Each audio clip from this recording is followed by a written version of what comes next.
Well, I wish I could be with you in person. Actually, I could be with you in person, but um, I can't project my voice well enough to speak to the whole class. So, um, anyway, so that's why I'm recording this video. And I wish we could go into detail on all these things, but again, because of my voice, I'm going to try to be more concise than usual. It's also cold in here, so if you see me dressed funny, that's why. But we're starting into the Passion narrative. This is for my Matthew class in case somebody else is watching this. But I'm incorporating stuff from Mark. So some of the references will be from Mark, uh, but they normally are references that have, well, most of them have parallels in Matthew. So you've got women followers framing the Passion narrative in Matthew as in Mark. You say, well, women are half the population of the world, maybe even more. But they weren't always upfront in ancient literature. They didn't get as much exposure. So to have them framing the Passion narrative is significant. It starts with an anonymous woman anointing Jesus for his burial, and it's going to end with women seeking to anoint Jesus after his burial, especially in Mark. But he's not there, so it's good she did it in advance. You also have named women following after the male disciples flee. So that's going to be very significant. They frame the passion narrative and then go on into the resurrection narrative. Just so you can see some perfume flasks, when it speaks of an alabaster flax, not flax, flax, you make, yeah, hemp and make ropes and stuff. No, not flax, flask, an alabaster flask of perfume. And she breaks it and pours out the perfume. Here are just some ancient perfume flasks. You can see they have a long neck. Here's a glass perfume vial from Alexandria from roughly the right period. These pictures again are thanks to Todd Bolin. Here you have some more of these kind of containers from the period. Now, funerary aromatic oil containers. These next ones are from Macedonia. Actually, was that my picture, or maybe that was my picture? This one doesn't look very professional, so don't blame that one on Todd Boland. Okay, uh, maybe it was his. I don't know, but anyway, here are some containers left in graves. Lots of containers end up left in graves. Why? Because, well, one reason was they were probably used for the stuff to anoint the body and then left in the grave. Jesus' passion.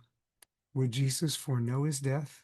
Well, you can't very well go into the temple, overturn tables, provoke the animosity of the people who run the establishment there, and not expect to get killed if you keep hanging out there and don't like either leave, raise an army, whatever.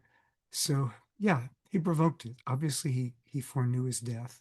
The idea that he didn't by this point would be absurd historically. Now, well, unless he was insane. But the idea that he didn't know it all along, I mean, we can discuss that. But certainly he foreknew his death at some point. Fits the period in question. Joshua ben Ananiah. Um, this is maybe in the 60s. So um, 30, 30, well, yeah, over 30 years after Jesus' public ministry. But Joshua ben Ananias spoke against the temple, basically just saying judgment was coming on it. Woe to the temple. Sadducees, chief priests, arrested him, handed him over to the governor. He refused to answer when interrogated, and he was scourged until his bones showed. Now, he may have been a follower of Jesus. Josephus doesn't tell us that, but he may be following the model of Jesus. But it does show us how people acted. Like authorities could want the guy scourged and even more, but the governor released him because the governor said, this guy's harmless. He doesn't have a following. Everybody thinks he's crazy. That wasn't the case with Jesus. He did have a following, and not everybody thought he was crazy. In fact, most people didn't think he was crazy. Some people thought he was dangerous. The passion narrative, you've got the same sequence in Mark, and the summary of it in Paul. You've got both Jewish and Roman responsibility among the Judean leader, well, Jerusalem especially, leaders, and in Roman leaders, and Roman soldiers who weren't all Roman, but they worked for Rome, but they weren't Jewish for sure. Anyway, you've got both Jewish and Roman responsibility in Paul's letters, as well as in the Passion narrative, more fully spelled out as we have it in the Gospels. And there's good evidence that the Passion narrative, as we have it, goes back to the early Jerusalem church. And that's why you have people, instead of being named by their dad, as was customary, or sometimes by their mom, son of Mary is in Mark 6. I have to close this door. A moment. Simon, son of Jonah, and so on. We have like Mary of Magdala. We have Joseph of Arimathea. We have people named by where they're from, because now people from a bunch of different places are all in the same place in the Jerusalem church.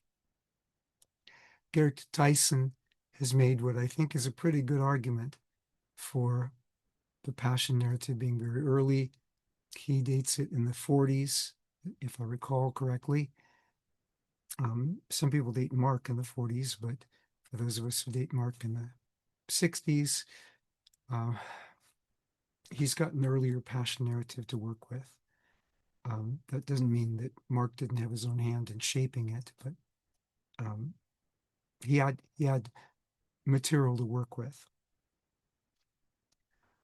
And plus, you have protective anonymity in some cases, very likely, like the guy in Mark 14. Well, both the streaker and the striker, the guy with the sword lops off the high priest's ear, although he's named in John, but not in Mark, for reasons that would make sense if you're writing to a church in Rome that's being persecuted or just has come through persecution, and you are supposedly a protege of Peter. You probably don't want to name Peter as the one who did the illegal act. But not just the striker, but the streaker. The strikers in all, I think all four Gospels, but the streaker, only Mark mentions that. So that's the guy who runs off with, they grab his cloak. He says, okay, you can have it. I'm leaving. How much is Jesus worth? Matthew 26, 1-16. You've got three different contrasting estimates of Jesus' worth in this narrative. You've got the woman versus the male disciples. For the woman, Jesus is worth everything. She lavishes on him this expensive ointment, maybe a family heirloom, maybe her inheritance. She lavishes this on Jesus, pours out everything, breaks the alabaster vial. Then you've got the male disciples who say, hey, why this waste? And then you've got Judas, although he was, according to John, he was the disciple who complained, but Judas then goes and betrays Jesus in Matthew 26 for 30 pieces of silver, which was the average price of a slave at the time of the book of Exodus. 20 pieces of silver, probably around the time of Joseph, 30 pieces around the time of Moses, 50 pieces a few centuries later, and inflation kept driving it up. But anyway, the biblical price of a slave actually worth a lot less than the price of a slave in the first century. So you've got three different contrasting examples of how much Jesus is worth to them. So moving on from, oh, I can't believe I'm moving on from there. Um, anyway, you can look at the commentary for more details on uh, the vials of perfume and so on, and where the perfume was probably imported from, and all those things. But moving on, preparing the Passover, verses 17 through 19.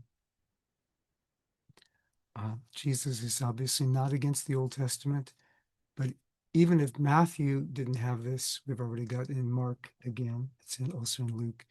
Jesus was keeping the Passover. He's not against the Old Testament, contrary to certain critics. So, reclining at banquets, here's just a picture of reclining. If I were there in person, I could maybe try to demonstrate it for you, although I probably did it earlier in the semester.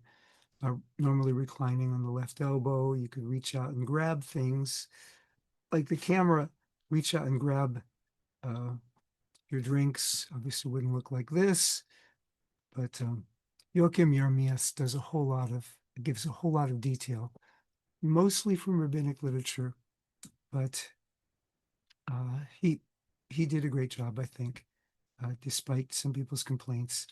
And then Joel Marcus also argued that this is a Passover meal. The best work on this so far is by Brant Petrie on Jesus and the Last Supper. The name, is kind of echoing about, a bunch of other things. Raymond Brown's Death of Jesus and Death of the Messiah, the Birth of the Messiah, and so forth. So, reclining at banquets, and food was normally already cut up. You could reach out and grab it with one hand and then eat it. And I think we probably talked about the arrangement on couches. The feet would be sticking away. You have somebody to your left, maybe somebody to your right. Person to your right could lean back, eistan kolpon on your chest, John 13:23. But all that to say, and by the way, those three scholars that I just mentioned, Jeremias was Lutheran scholar, Marcus is Episcopalian, if I'm not mistaken. Maybe he became Methodist teaching at Duke, but I think he's Episcopalian, if I remember right. And then Brant, of course, is Catholic. So all traditions that care a lot about the Eucharist, right? So um, good thing to care about, but we're not going there right now. Here's an ancient painting of a banquet scene. You see again people reclining, although I don't know if those are couches or cushions. Anyway, the Last Supper. Here we get the final passion prediction. So Jesus has been giving some earlier in the gospel, especially once you have the confession of Peter that Jesus is the Messiah. But the Last Supper, you get the final passion prediction, which means that Jesus really taught the meaning of his death. This passion prediction that Jesus gives, he interprets the meaning of his death. It's not just an accident.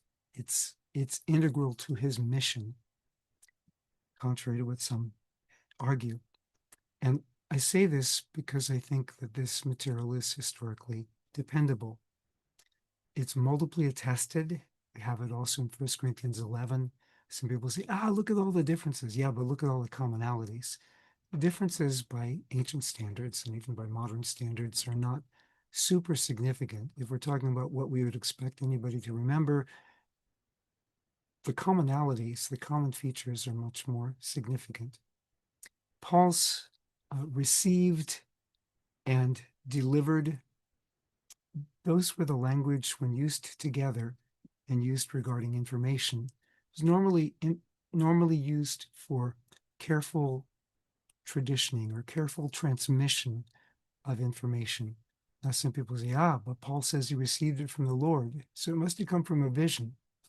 Paul does tell us he got plenty of visions and revelations, but saying that he received it from the Lord doesn't necessarily mean he received it directly from the Lord. So you go all over the place in the Mishnah, for example. Again, I know the Mishnah is later, but again, this is all over the place in the Mishnah. I say all over the place, but plenty of occurrences in the Mishnah where they say we received this tradition from Mount Sinai. They don't mean that they received it directly from Moses. They mean that it goes back to Moses. Also, Jeremias suggests a partly recoverable Aramaic tradition that stands behind both Mark and Paul. Those of you who are Aramaic specialists can weigh in on this. But the allusions to Passover, I think, are pretty strong.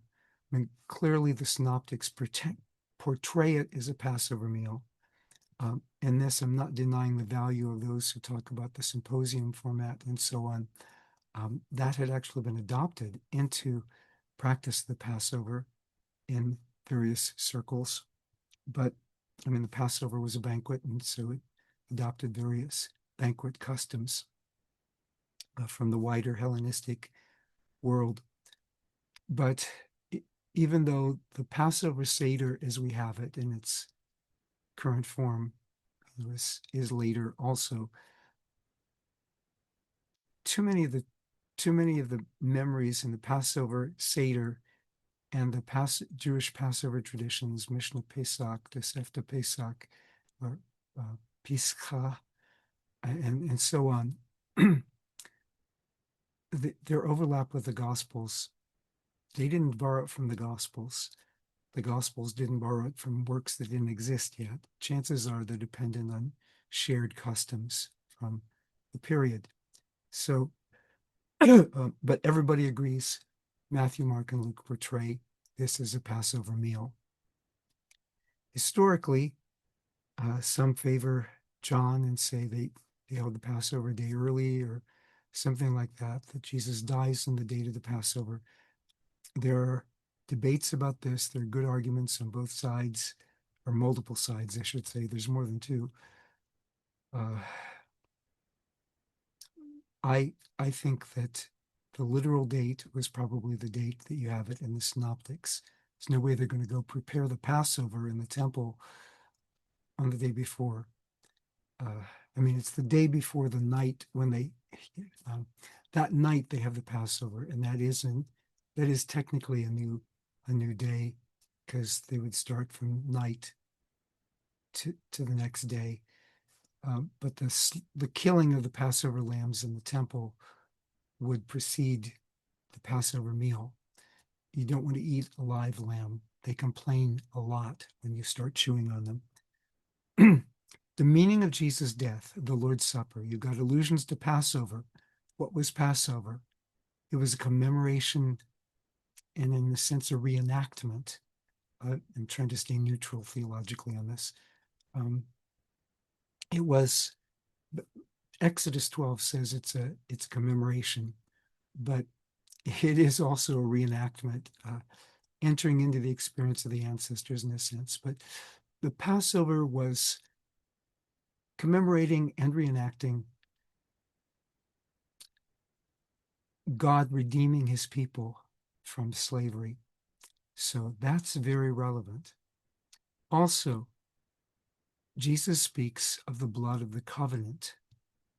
Now, some passages in the New Testament speak of it as the new covenant, which makes sense, because, I mean, obviously Jesus is not just doing what happened before. It wouldn't be the very blood of that covenant, but the blood of the covenant, Exodus 24:8, when the covenant was inaugurated, there was the shedding of blood. Zechariah 9:11, in the context of, Zechariah 9:9, your king will come to you humble on a colt, and so on. Zechariah 9:11 evokes the language of Exodus 24:8, apparently, at least, also has the blood of the covenant. And Jesus speaks of it as this is the blood of the covenant for the many, which in the Dead Sea Scrolls means the many chosen ones, namely the members of the Qumran community. Um, Probably most people thought of, when they used the language of the many, they thought of it as more than that. But here the point is the contrast between the one and the many. Jesus is the one who gives his life for the many, but it may be evoking Isaiah 53, where it speaks of the one who gives his life on behalf of the many. There also, there's blood shed vicariously on behalf of somebody else. However you interpret Isaiah 53, it's the one text in the Old Testament where we have a human as a vicarious sacrifice for other people. And then, of course, you've got Fourth Maccabees. Well, actually, even in Second Maccabees 7, but certainly in Fourth Maccabees, where it even uses hilasterion, like in Romans 3:25, you have the idea of the death of martyrs atoning for Israel. So I see all of these things in the background. Sometimes scholars will say, it's just one thing. It can only be one thing. And I think actually, if we went into it, I actually think there's more going on than just these things in the background. But I do think these things are in the background. And you may think some or all are in the background. It's up to you. Um, Rather than me trying to go into more detail on all of them, you can read more about them. But they reclined at banquets. Again, some of this is from Jeremias, and some of it may be later. And actually, even some of these rules, to be honest, probably not everybody thought of these rules or knew of them, except the ones that are already in Exodus. Not that everybody could read even those, but they would hear them read. And they would pass them on to the children and so on. But typically, according to the Mishnah, so it could be wrong, you would hold the cup a handbreadth above the table. That one I'm not sure is really, like, everybody really thought about that. The proposed context for the meal, some have proposed Greek associations. That's probably how the Corinthians thought of it sometimes. The Pharisaic Haborah, I don't think that has a whole lot going for it, because, I mean, everybody had banquets in their groups. So why one group more than another? Sabbath Kiddush.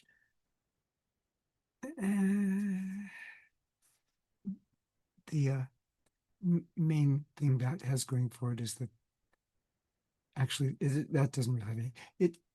The Passover makes by far the most sense of the stuff going on. Flesh, so sarks, basar in Hebrew, haima, blood, poured out.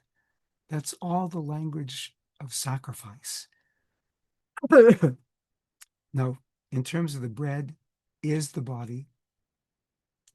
In Aramaic, it's been argued that since there's no is, Jesus just, it could mean is, it could mean it's like.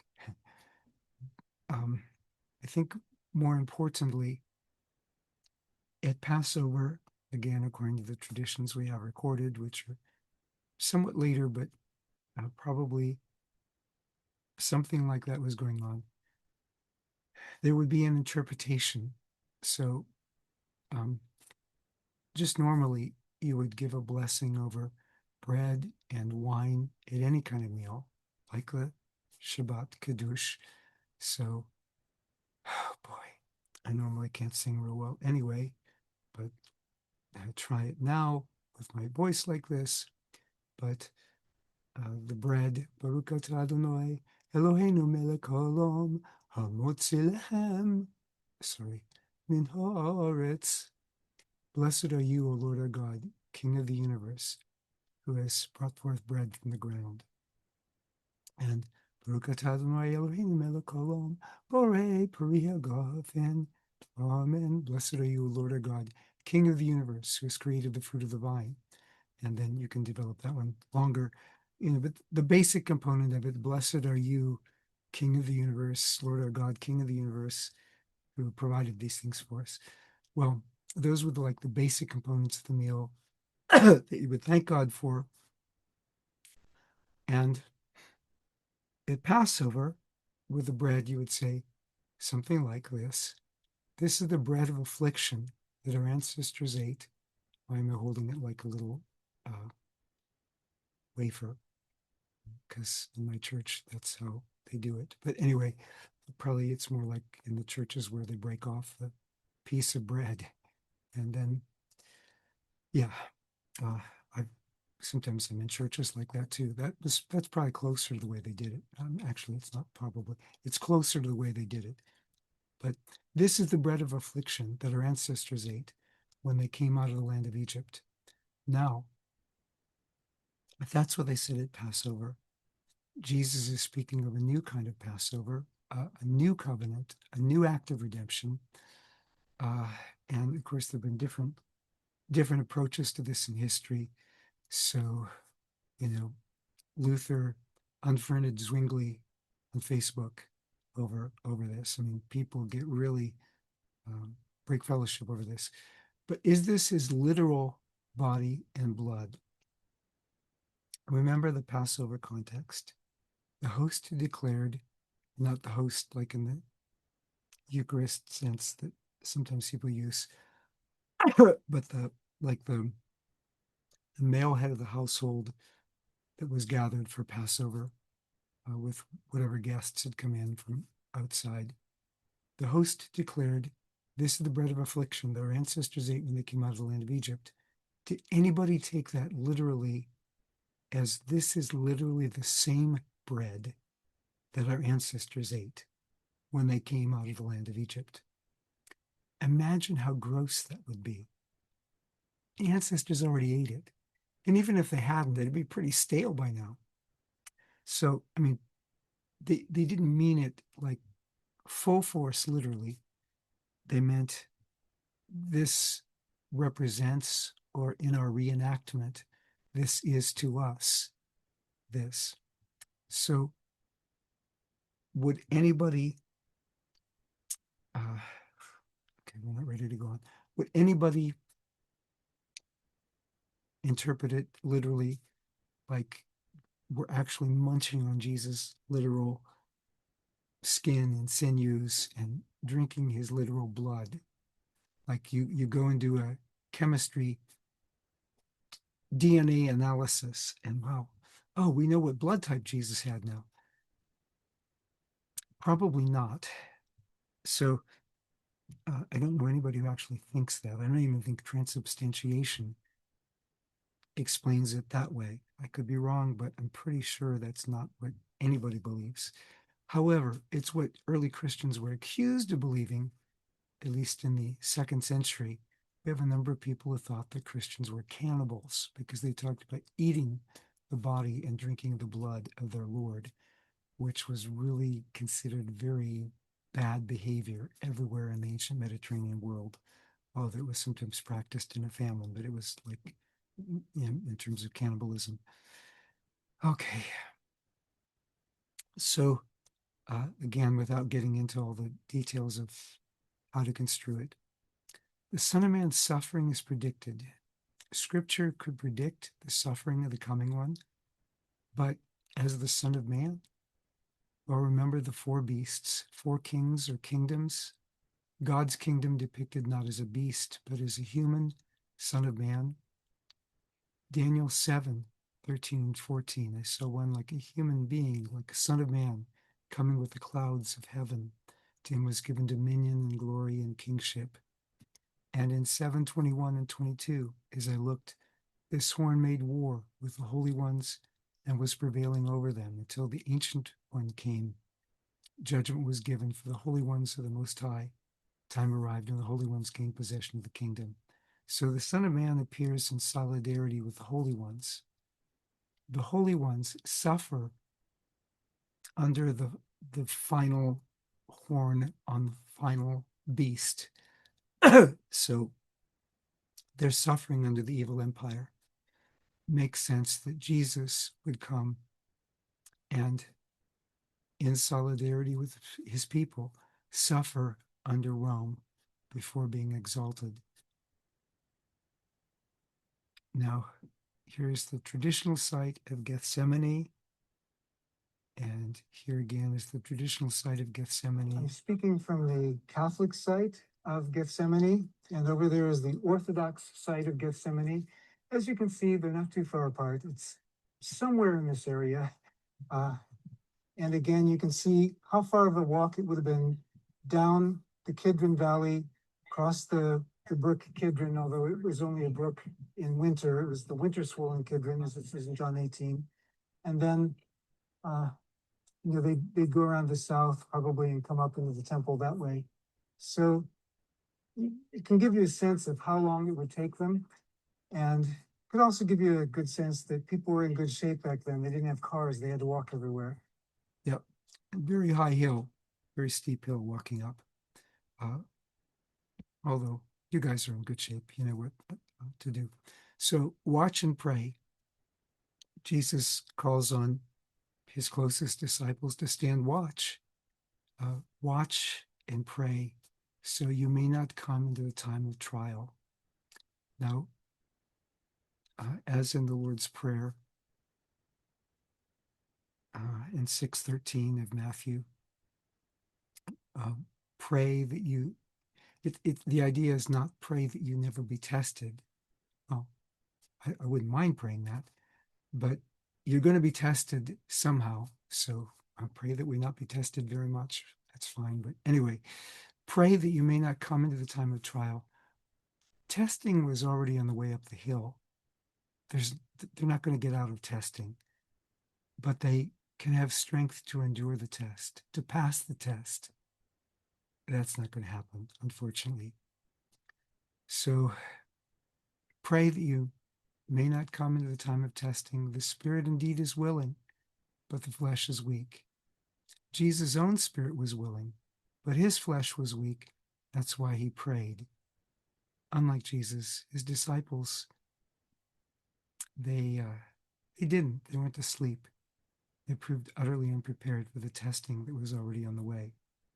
Now, again, not everybody is a night person. Contrast to me, look, it's night already here. But usually on Passover, people would stay awake celebrating God's acts of redemption, talking. It was a feast, and you couldn't leave any of the meat by morning. So yeah, they normally were used to staying up late, but I guess they're busy digesting and they fall asleep. Jesus' disciples let him down. I don't mean literally like let him down in a basket from the wall, like happened with Paul in Acts chapter 9 or 2 Corinthians 11. But no, Jesus' disciples failed him. God's call, Jesus' pain, and the disciples' prayerlessness are all part of what we see here. Jesus' prayer is multiply attested. So it meets the criterion of embarrassment, but the multiple attestation, you've also got it in Hebrews 5. He prayed that he might be delivered. He was heard, but the answer was to take him through it rather than spare him from it. And Jesus submits to the Father's will. Not my will, but yours be done. Again, God's will is a big thing through Matthew's gospel. Matthew 7. Whoever does the will of my Father, whoever doesn't do the will of my Father, will say to him on that day, when they say, Lord, Lord, haven't we prophesied in your name? Hey, not good enough. Or Matthew chapter 12.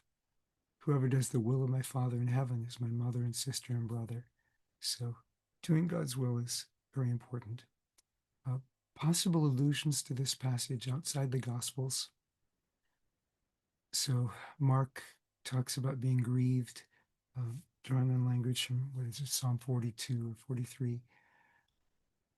Of course, Psalm 41 has the betrayal. Psalm 55 also uses language like that. The righteous sufferer motif. Jesus being the righteous sufferer par excellence. Yeah, in both aspects, certainly the righteous part, the sufferer part, too, considering the spiritual dimension of it. and considering what crucifixion normally did to the body.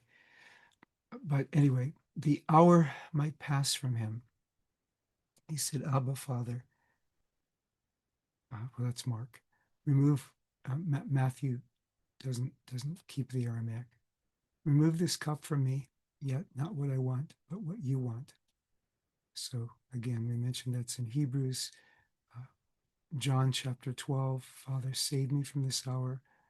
But in John, he puts it earlier. He replaces the Gethsemane prayer with John 17, much more positive, upbeat prayer, just like it is finished, instead of, my God, why have you forsaken me? I'm not saying that John's saying the other didn't happen. I mean, even in Mark, it says Jesus cried out again. It just didn't say what he cried out again after that. But in John, the emphasis is different. So John 12, earlier, he says, shall I say, save me from this hour? No, this is why I came for this hour. So he comes to the same resolution, but Mark, it's 3 times, as, and I don't know if he was the first one to do this, but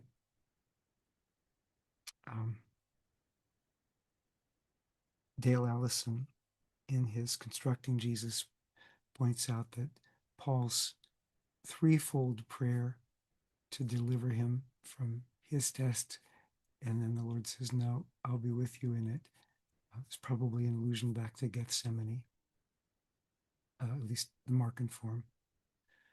And obviously the Abba prayers allude back to the Markan form, which the Abba stands behind the Matthean form, but again, Matthew doesn't repeat most of Mark's Aramaic, although he does in the cross in the Hebrew format. But Matthew 26:42 talks about the cup. What is the cup? It's probably the one that Jesus said to the disciples who wanted places on either side of him. Jesus said, are you ready to drink the cup that I'm about to drink? Sure we are. Well, this is the cup. And it's also the cup that Jesus says, drink from it. This cup is the new covenant in my blood. It's the cup of his suffering. And so when Jesus is asking the Father to deliver him from the cup, he's asking the Father that he not have to go through this suffering. Now, in light of Old Testament background, there's a few other things for the cup. I mean, I'll lift up the cup of thanksgiving. You know, when the Lord answers my prayer, Psalm 116, what will I render to him to show my thanks? I'll lift up this cup of salvation, give thanks to the Lord, pay my vows to the Lord, so on. But usually the cup refers to a cup of judgment, a cup of wrath, a cup of suffering, and especially wrath, which makes sense of Pauline theology, where Jesus bears the wrath of the world.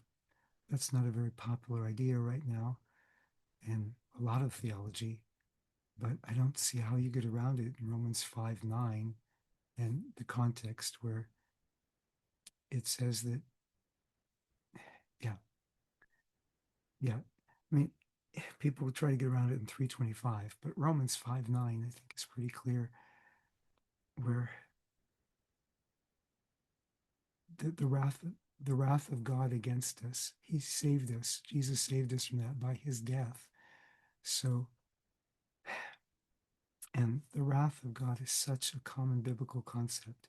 Again, not as a matter of feeling, like God loses his temper, but a matter of justice, the just execution of sentence of righteous judgment. But anyway, moving on. The betrayal, Matthew 26:47-56. Judas betrays Jesus with an outward act of devotion. Proverbs talks about faithful are the wounds of a friend, but deceitful are the kisses of an enemy. So greeting friends and family, close friends and family, with light kiss on the lips was common. Superior, you might greet them with a kiss on the hand, might be a kiss in the cheek. But this is, you know, Judas has got to identify Jesus for the arrest squad to minimize casualties, I guess, of his own friends. And the chief priests wouldn't want more casualties than necessary either. They think if they eliminate the ringleader, they've got things under control. So how are they going to make sure? I mean, there may be the light of the full moon, but there may be clouds and so on. So make sure they get the right person. Judas goes up to him. It allays the suspicion before the people move in. And yeah, but it wasn't just Judas who failed Jesus that night. It was all the disciples. And yeah, one's ready to strike with the sword.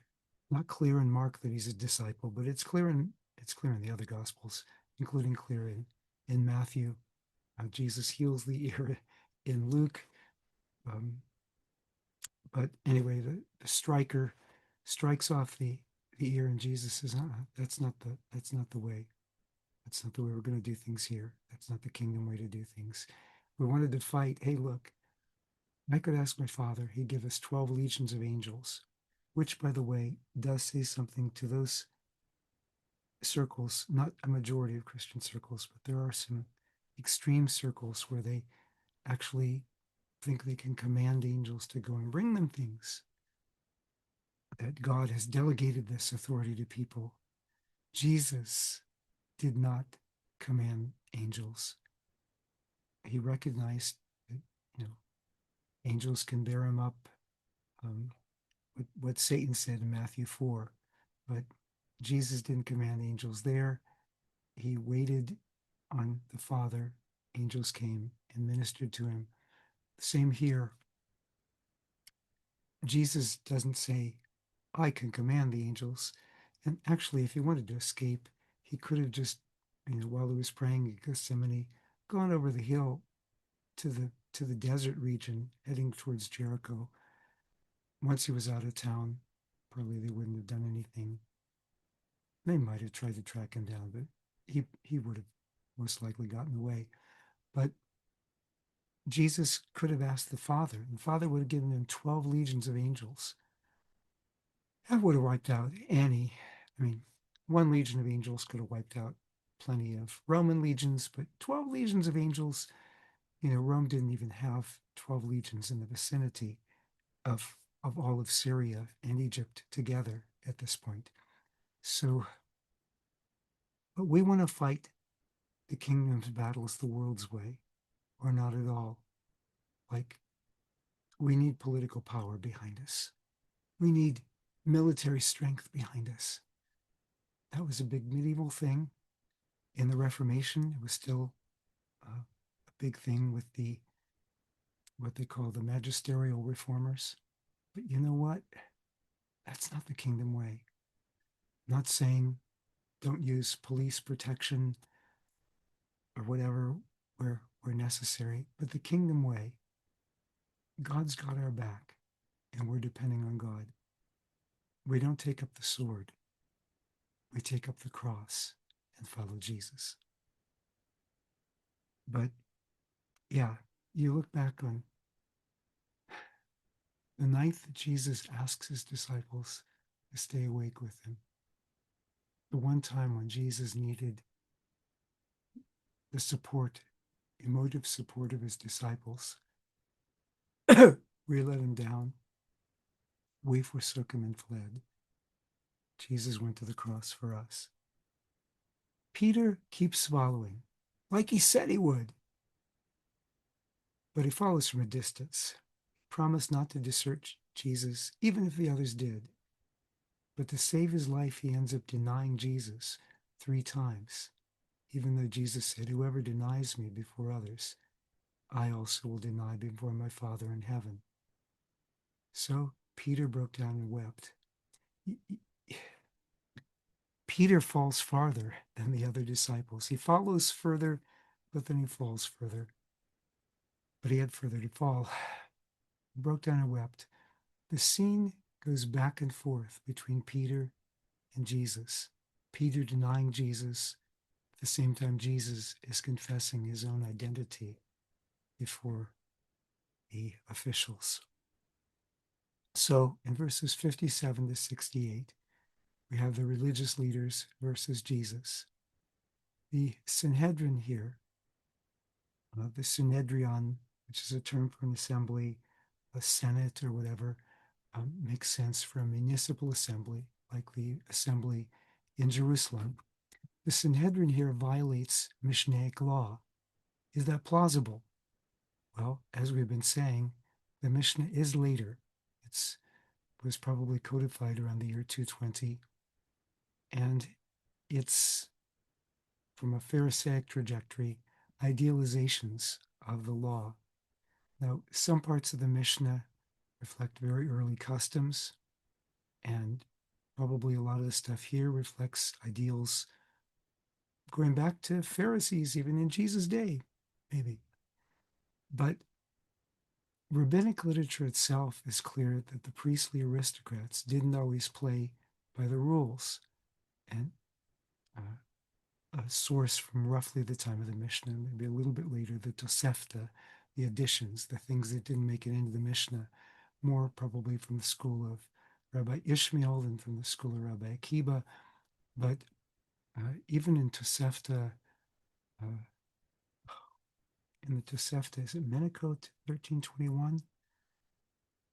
Anyway, somewhere in the Tosefta, they talk about the corruption of the priestly aristocracy. And it's not just the rabbinic literature, it's also Josephus in the first century. His depiction of the way people were arrested and tried by the Sanhedrin and others, it's much closer to the Gospels than what we see in Mishnah Sanhedrin. And also the Dead Sea Scrolls from an earlier period, they talk about the corruption of the priestly aristocracy. So does Josephus. Like even one high priest, well, bribed by Roman governor Felix, one of the chief priests assassinates one of the other chief priests. Now, I don't know how Josephus knows that, but he does know that not everybody gets along, even among the chief priests, much less in the Sanhedrin, where Josephus at one point in the final generation reports members of the Sanhedrin throwing rocks at each other. I don't know where they got the rocks, if it was pretty messy Sanhedrin, a chamber of hewn stone at that time, or in Josephus, it's more likely the Xystus, just outside the temple rather than in the temple proper, like in the Mishnah. But or if they brought the stones with them just in case they got into a fight. I have no idea. But anyway, so what is happening here is actually a preliminary inquiry. It's not an official trial. So it's not going to have to meet up all the standards of official justice. If they're going to hand Jesus over to the Roman governor for punishment, they're going to need to have maybe an official meeting with a few more people in the morning. But for now, it'll be good enough just to have high priest buddies. The whole Sanhedrin, the whole Sanhedrin, the whole assembly that he called, normally the Sanhedrin doesn't meet at night. So this isn't a normal meeting of the Sanhedrin anyway. This isn't an official trial, but it's going to serve the purpose of the inquiry. So they know what kind of charge to bring. They make it official in the morning with a few other people, then they can take it to Pilate. Information leaks are plausible. It happened for Josephus, and Joseph of Arimathea, whether he was in the meeting or not, probably he wasn't, but Joseph of Arimathea, and what I'm saying is he probably wasn't invited, but Joseph of Arimathea, being a member of the Sanhedrin, would hear about the meeting pretty quickly, and so would potentially other people. For those of us who take the fourth gospel seriously, you've got Nicodemus. Those of us who take any of the gospels seriously, you do have one eyewitness who was there who could tell the disciples, answer their questions about this. He was with them for 40 days, according to Acts chapter 1, because Jesus was alive again by that point. But even for people who are coming from a more skeptical perspective, leaks happen. I remember I. Howard Marshall declaring that, yeah, you guys were trying to keep this a surprise for me, this Festschrift you had for me. But, I found out a year ago I already knew about this. So it's highly plausible to me that, leaks would happen. Well, certainly by the time you have a passion narrative being written or especially orally retold over and over again, some of this stuff had gotten out. Jesus cleansed the temple, if you don't want to call it a cleansing. Jesus certainly made a big scene in the temple and was crucified by the Romans. So, how do you connect the dots? Normally, Romans depended on local informers or accusers to bring information to them. They didn't go hunting for information. And so, if Jesus was accused of having done something really bad in the temple, uh, that, if he brought a Gentile into the temple, or he was a Gentile, or if he went into the inner court of the temple, and they could have witnesses and not be afraid that this would stir riots or things, well, then they probably couldn't get him executed if he didn't do any of those things. But he'd been hinting around things we talked about before, like his parable about the son and the tenants in the vineyard. And it says that the elite leaders understood that Jesus spoke the parable against them. So they probably understood that he was hinting a special role for himself, like who is the son, especially when he talks about the stone that the builders rejected and how you could make a play on words between stone and son in Aramaic, which is actually, well, in Hebrew for sure, Bain and Aven, but it's also attested in Josephus when the revolutionaries were hurling catapult stones at their uh, besiegers, and they said, "Here comes the sun." So, connecting the dots between Jesus' act in the temple and Jesus being crucified for the Romans does suggest an intermediate step of a Jewish hearing, as Sanders and others have suggested. Now, what laws could have been broken?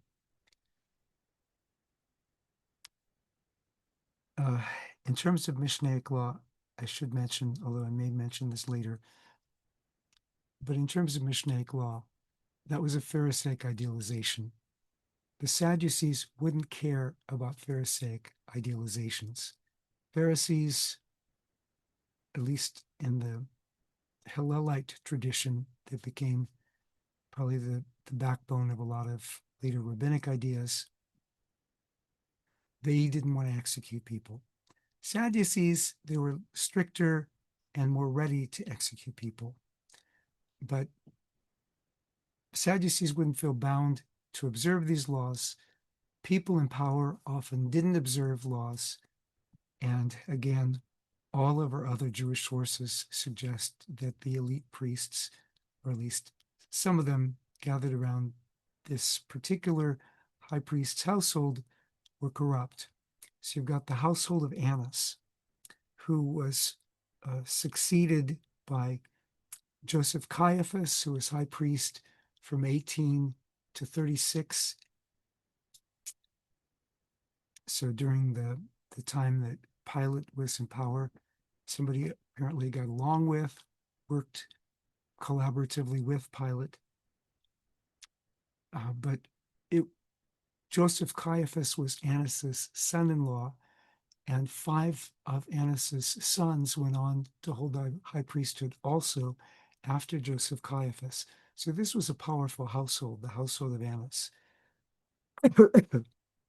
And that's why in the Gospels some of the Gospels, Annas appears alongside Caiaphas in John 18 and in Luke 22.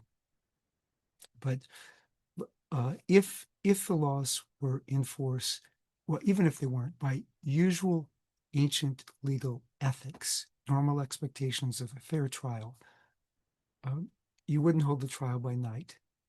You wouldn't hold it in the high priest's home. You also wouldn't hold it with lack of advance notice. But hey, you give advance notice, you're going to have people wanting to show up on the other side. This is an inquiry just to formalize the charges. Caiaphas already knows the result that he wants.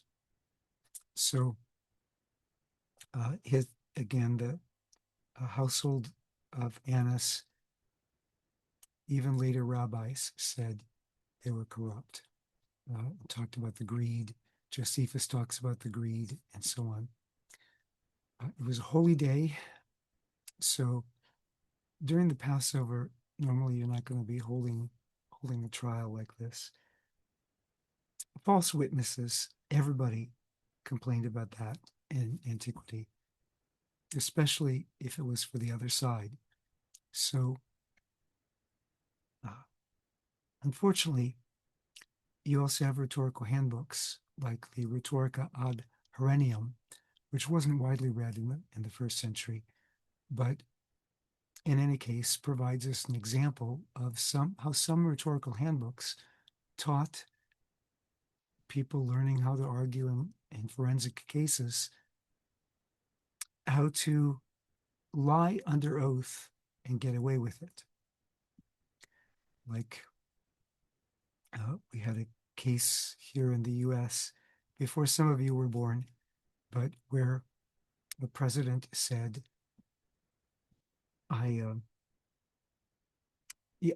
when I said that I never smoked pot, was that the way it went? Anyway, I'm not getting this exactly right. I'm not a good eyewitness for this case, but I had the smoking marijuana piece, but I didn't inhale. So you have a movie about Abraham Lincoln that talks about him saying something that was a lawyer's dodge. We have had other presidents who don't even care much about even pretending to have a good lawyerly dodge before they say something. But whatever the case, not trying to get into modern politics, just as I was trying to avoid certain ancient theological debates, not trying to get into modern politics by any means. But false witnesses were very common. And that's why you were supposed to interrogate them. Even though the high priest probably called together people he expected to support his case,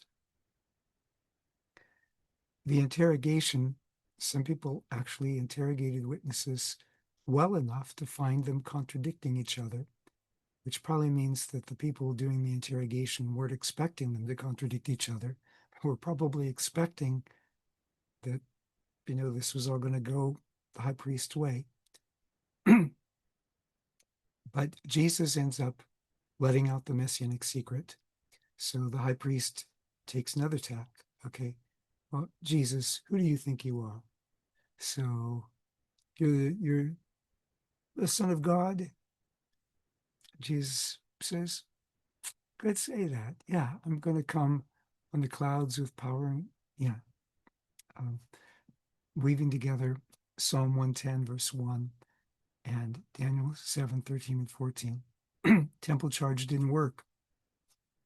But if we can get him to say, if he says he's come to destroy the temple, which is a garbled form of the idea that Jesus said the temple would be destroyed, which they may have gotten from Judas, but may have been overheard by somebody else.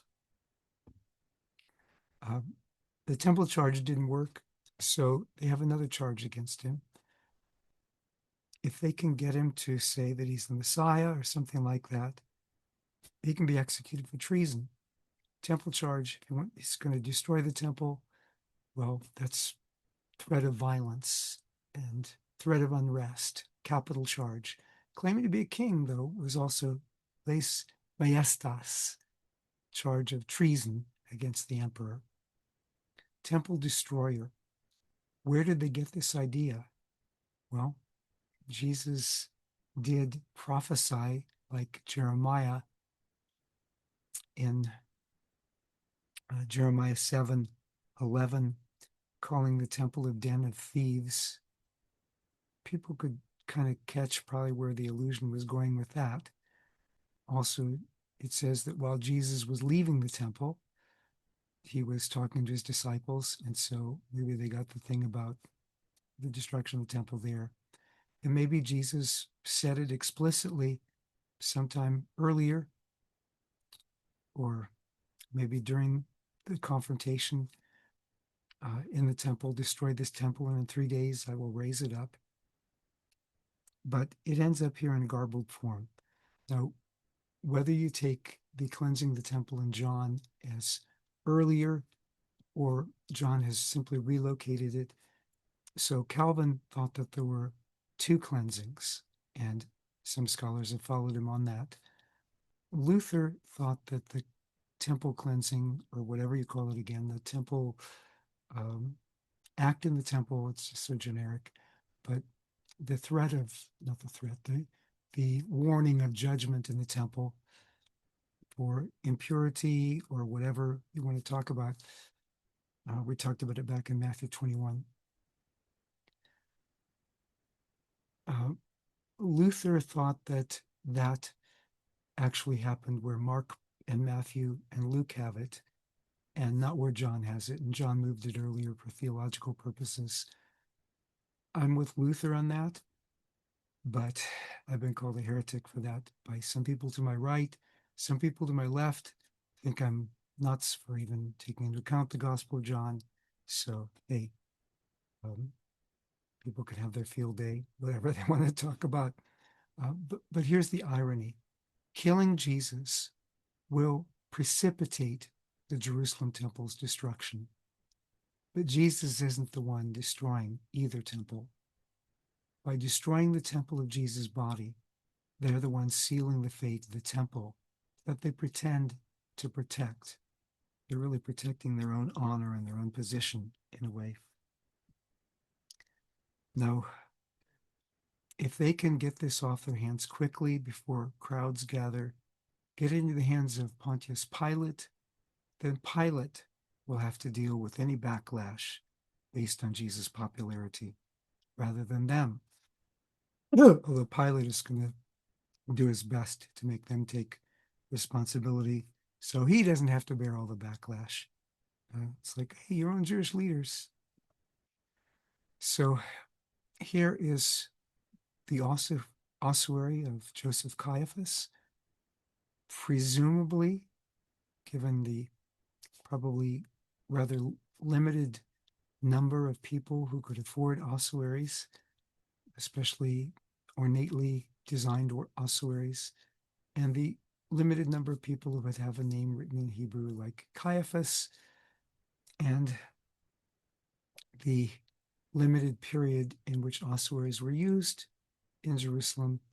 This is probably the ossuary of the real Caiaphas, and his bones mixed with with some other people's bones are in the ossuary.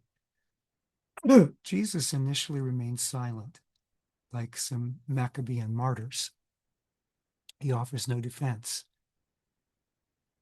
like a lamb that's led to the slaughter, and like sheep for its shearers is silent. So he didn't open his mouth. Jesus answers, though, at the end of the Messianic secret when he says, so you think you're the Messiah? Sorry. I'm like the disciples at Gethsemane, but it's because I'm sick. You'll see the Son of Man, Daniel 7:13, seated at the right hand of power, Psalm 110, verse 1, talking about the Lord, coming with the clouds of heaven, again, Daniel 7:13, where he ends up being worshipped as king in God's kingdom. Not just honored, but language that Daniel uses for worship elsewhere. Oh, so people who object can say now, oh, that's what he meant by Son of Man. Talk about thinking he's a king. Man, he thinks he's even more than a king. But before the Son of Man and the saints reign in Daniel 7, the saints suffer under the horn, and Jesus is ready. The high priest tears his clothes for blasphemy, considering it blasphemy that Jesus is God's Son and Son of Man. As in chapter 9, verse 3, one of the early charges some of Jesus' critics think against him. He's blaspheming. But here's the real blasphemy: rejecting even the Spirit's clear evidence for Jesus, which is blasphemy against the Holy Spirit, Matthew 12:31. Now, the chief priests and Jerusalemites in general, look at Mark 14, you wouldn't think that they actually know that there's, Jesus has done miracles like the people who charged him in Matthew 9/Mark 2. However, Matthew 21 does say he healed the blind and the disabled, the perambulatory-ish disabled in the temple. So in Matthew's account, yeah, they should know enough to know that he's got some sort of power behind him. But in Matthew 12, his critics were saying that's from Beelzebul. And whether the critics here believe it's from Beelzebul or it was fake or whatever, they're out to get him. So the high priest tears his clothes, and an astute reader of the Gospels may think of how the new wine, the new cloth tears with the old wineskin, the old fabric, and how soon the curtain for the temple as a whole will tear. The old system of the temple establishment can't contain God's fresh work. So, mocking him, prophesy, who hit you? Ironically, at the very time Peter's denying Jesus, fulfilling Jesus' prophecy about Peter, the vineyard tenants are mocking Jesus as a false prophet. Now, abuse of prisoners was a common practice throughout the ancient world. It's even a common practice in many places in the world today. And those,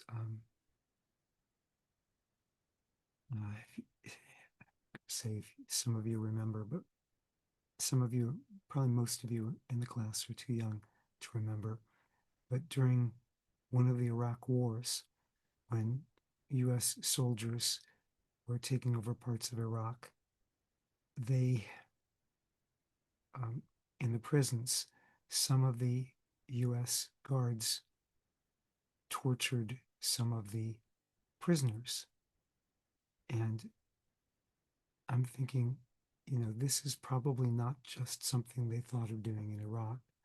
This is probably something they were already doing with some prisoners in the U.S. Maybe not torturing them, but some of the things I've heard, and not just from prisoners, but from prison guards, there are things that go on in prisons, even here, that shouldn't go on. But certainly around the world,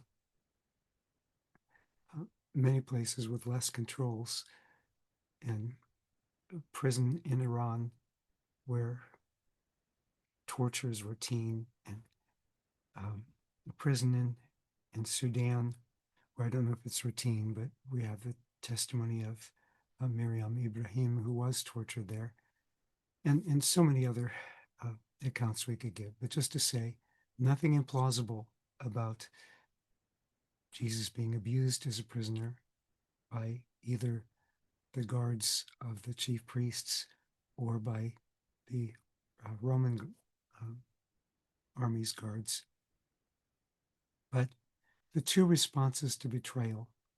You've got Peter weeping his heart out, and Judas right after that, well, almost right after that, in between, they take Jesus to Pilate. But the end of Matthew 27 and almost the beginning, sorry, the end of Matthew 26, almost the beginning of Matthew 27, you have this contrast. Peter repents, but it's not a repentance to death. But Judas, he's sorry for what he did, but he ends up killing himself. A repentance sort of to death. Two different outcomes, very different for the people involved. Innocent blood, that motif dominates a whole chain of guilt. Judas, the priests, Pilate, and the people, although you couldn't get all the people into Pilate's courtyard. This is not like all the Jerusalemites, but these are probably some of the priestly elite as well, who were invited by the chief priest. Anyway, those are the ones dominating the crowd. But what we have is a chain of guilt. Was Judas guilty? Yes. And also the language of handing over. Judas hands Jesus over to the chief priests. Chief priests hand Jesus over to Pilate. Pilate hands Jesus over to the people. And their wishes. And Judas says, I betrayed innocent blood. The priests, the elite priests say, what's that to us? See to it yourself. And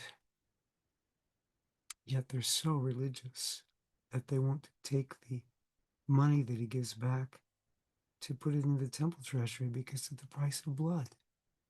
Whose fault was that? So Judas, I betrayed innocent blood. Priests hand Jesus over to Pilate. Pilate's like, I'm innocent of this man's blood. Washes his hands as if that's going to take care of it. Well, that was a common way of, saying I'm not the one responsible for this. So who's guilty? The individual or the society? In the Bible, it's both.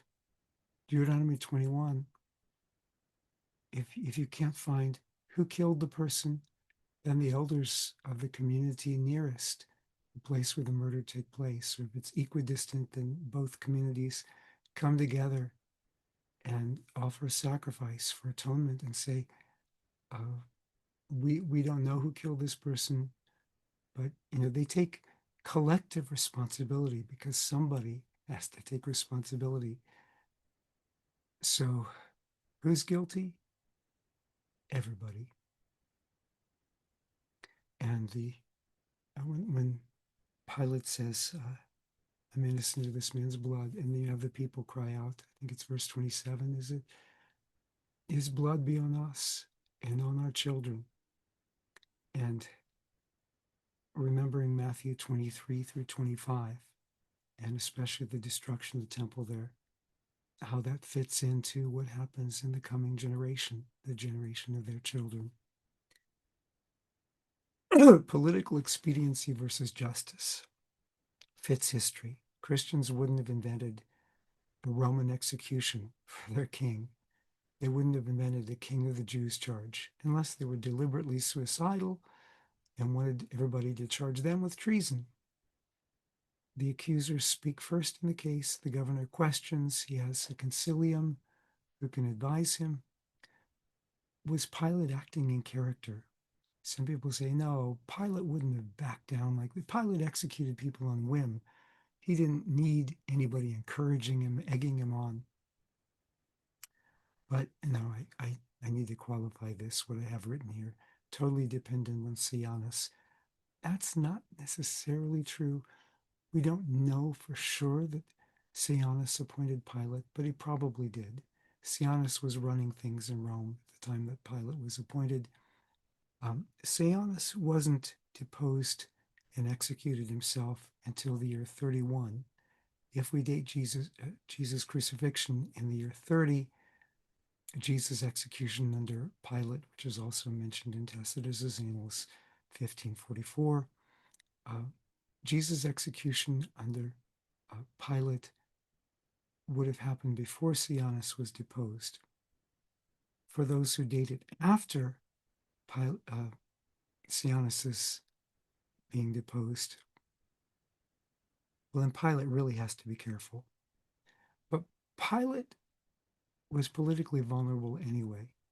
I mean, he came in very arrogant when he started, and as we mentioned last week, for those of you who were at the lecture last week, which I don't think we made a video of it, but for that lecture, I mentioned that when Pilate came in, he brought the Roman standards into Jerusalem by night, and Jerusalemites considered those idols offensive to the city, and went to Pilate in Caesarea, the leaders of the people, and said, "You've got to take this out."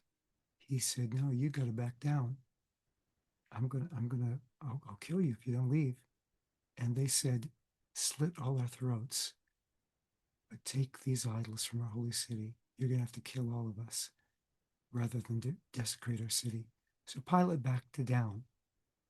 Pilate, like a bully faced with superior force, could be made to back down. And it was eventually massacring too many people that got him recalled to Rome in the year 36. So he's probably become a little bit more careful by this point. Some things hadn't gone well for him. The affair of the shields, I forget, that one I think is in Philo. But there's things he did, appropriating temple money to build an aqueduct, which was common practice in Rome, but not in Jerusalem. He keeps getting in trouble, and at one point he gets reported, and the emperor sides with the locals and says, "Just cooperate with them." And so he has to. I think that's the affair of the shields. So Pilate doesn't need, he's already heard from them. This guy has a following. Why does he want trouble during a festival?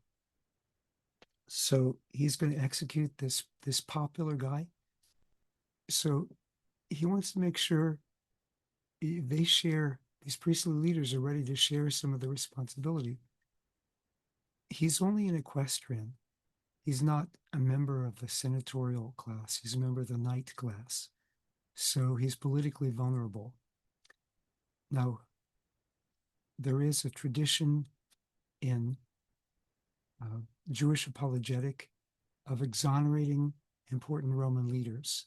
So they won't say bad things about your work or execute you or things like that. So, I mean, Josephus throws all the Roman governors under the bus. Actually, most of them probably belonged under the bus. I think he's probably right about what he says about most of them. Festus doesn't turn out too bad, but the ones that Albinus and Florus, the final procurators, they were terrible. They basically provoked the revolt. Felix was pretty bad, but Pilate was no favorite of Josephus or Philo either. And but Josephus, important leaders like Titus. I mean, he's the Flavian dynasty. These are the emperors. Josephus is going to be in good with the current Flavian dynasty. He can say bad things about Nero if he wants to, but or somebody else. He actually certainly likes Popilla Sabina, but I'm digressing too much. So it would make sense if the Gospels want to say, "Hey, look, the Roman leaders defended us," but they're not like making Pilate look like a super good guy. They do make the chief priests look like they bear the main blame, but Pilate is guilty too. In Roman law, if a defendant refused to defend himself, and normally it was himself in cases like treason, no, not always.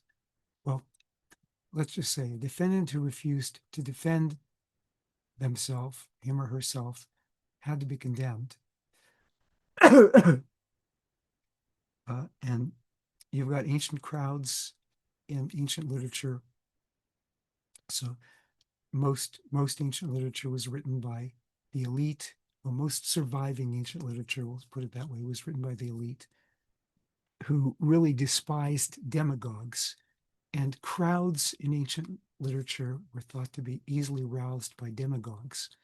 The chief priests are going to portray Jesus as like a demagogue, but who really caters to the crowds in Matthew 21 and Matthew 22 and Matthew 27? It's not Jesus. It's the Jerusalem elite. They're the ones who are afraid, we don't want to have the crowds upset with us. So anyway, they fulfill the literary role of demagogues in this narrative. Here is an inscription mentioning Pilate. So he appears in Roman literature only once. Tacitus' Annals 1544, as we've been mentioning, where Jesus was crucified under Pontius Pilate. He wasn't a big deal in Rome, but he was a big deal in Judea, where he was governor, and played his role as a big shot. And that's why he shows up in Philo and Josephus. But we also have an inscription of him. So that was it. We also have some coins of him. So there's no question about the reality of Pilate. Now the crowds. Chief priests and the elders persuaded the crowds to ask for Barabbas and to have Jesus killed. Crowds in ancient literature were fickle. They were easily swayed by leaders, populist leaders. And in real life today, look at the American electorate. I'm sorry, but look at the quick shifts from one to another. Sometimes you've got generational shifts, partisan shifts, but sometimes you've got it from year to year. Why is this so unrealistic to us? The crowds would be fickle. Also, keep in mind, these are mainly Judeans. These aren't the Galileans who knew Jesus' ministry for a long time. These are people who've just been exposed to it recently. And one of the things they've been exposed to is Jesus overturning tables in the temple. And if it's Jesus versus the chief priests, well, who's going to have the biggest hearing and be allowed into Pilate's courts? The more elite people. And if all this is taking place in the upper city, which is where Pilate would be staying in Herod the Great's old palace, you'd have more elite people weighing in on this. And so they are not mainly Jesus followers. This is not an ethnic issue. So some people, historically, they've twisted this, they've made this anti-Jewish, but that's a total abuse of the narrative. By the way, Inhi Cho Berg wrote an excellent, really excellent work on irony in the Matthean Passion narrative. Well, I think it's actually, one of you did a review on it, didn't agree with me fully on this, but I think she really highlights the ironies here. Very good work. But Pilate, there are typos in it, which I didn't expect from Press, but the literary observations are very helpful. Pilate uses the crowds to try to relieve himself of responsibility. Oh, so Jesus is popular as King of the Jews.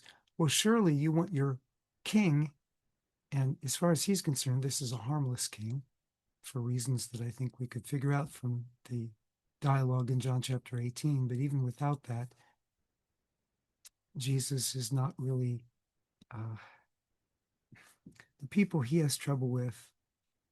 Sometimes the people he has trouble with, the Pilate has trouble with as well. But Pilate can blame the crowds for releasing him, and the chief priests can't blame him. But he underestimates the chief priest's influence here. So notice the chain of guilt here again in the language of handed over, paradidomi. Jesus answered, the one who has dipped his hand in the bowl with me will paradidomi, will betray me. And 27:2, the chief priests and those with them bound Jesus, led him away, and paradidomied him over to Pilate, the governor. And 27:26, he released Barabbas for him. After flogging Jesus, he paradidomied Jesus over to be crucified. Now, Barabbas, do I have anything here in the notes? Yes. Barabbas was urged by the aristocratic priests. Now, Pilate may have been more cooperative otherwise, but he doesn't want to release a revolutionary. And so, but the people end up asking for Barabbas, which probably wasn't what Pilate was counting on.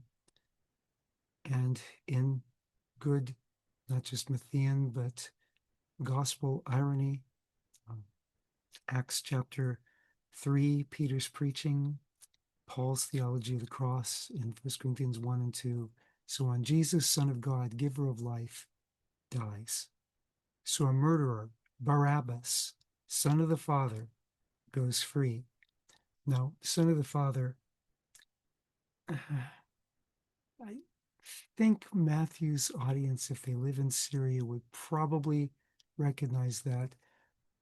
Mark's audience could figure it out from the bar, meaning son of, in Bartimaeus, being son of Timaeus, and Abbas from Abba, Pater, in Mark 14:36.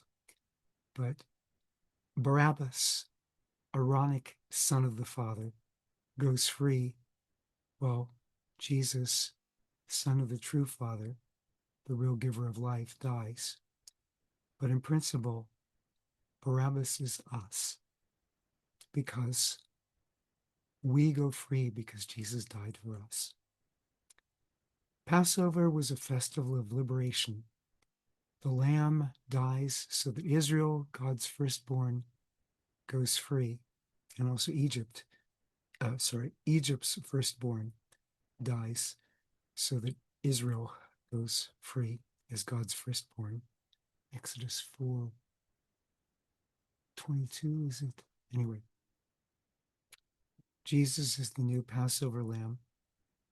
This custom, actually, I think a majority of scholars dismiss it because they say, why would Pilate follow a custom like that? And also, the main reason that they often give is it's not attested outside the Gospels. Well, most things in ancient literature are not attested outside the source that attests them. Often it's attested only in one source. At least in this case, we've got all four Gospels, John as well as the Synoptics.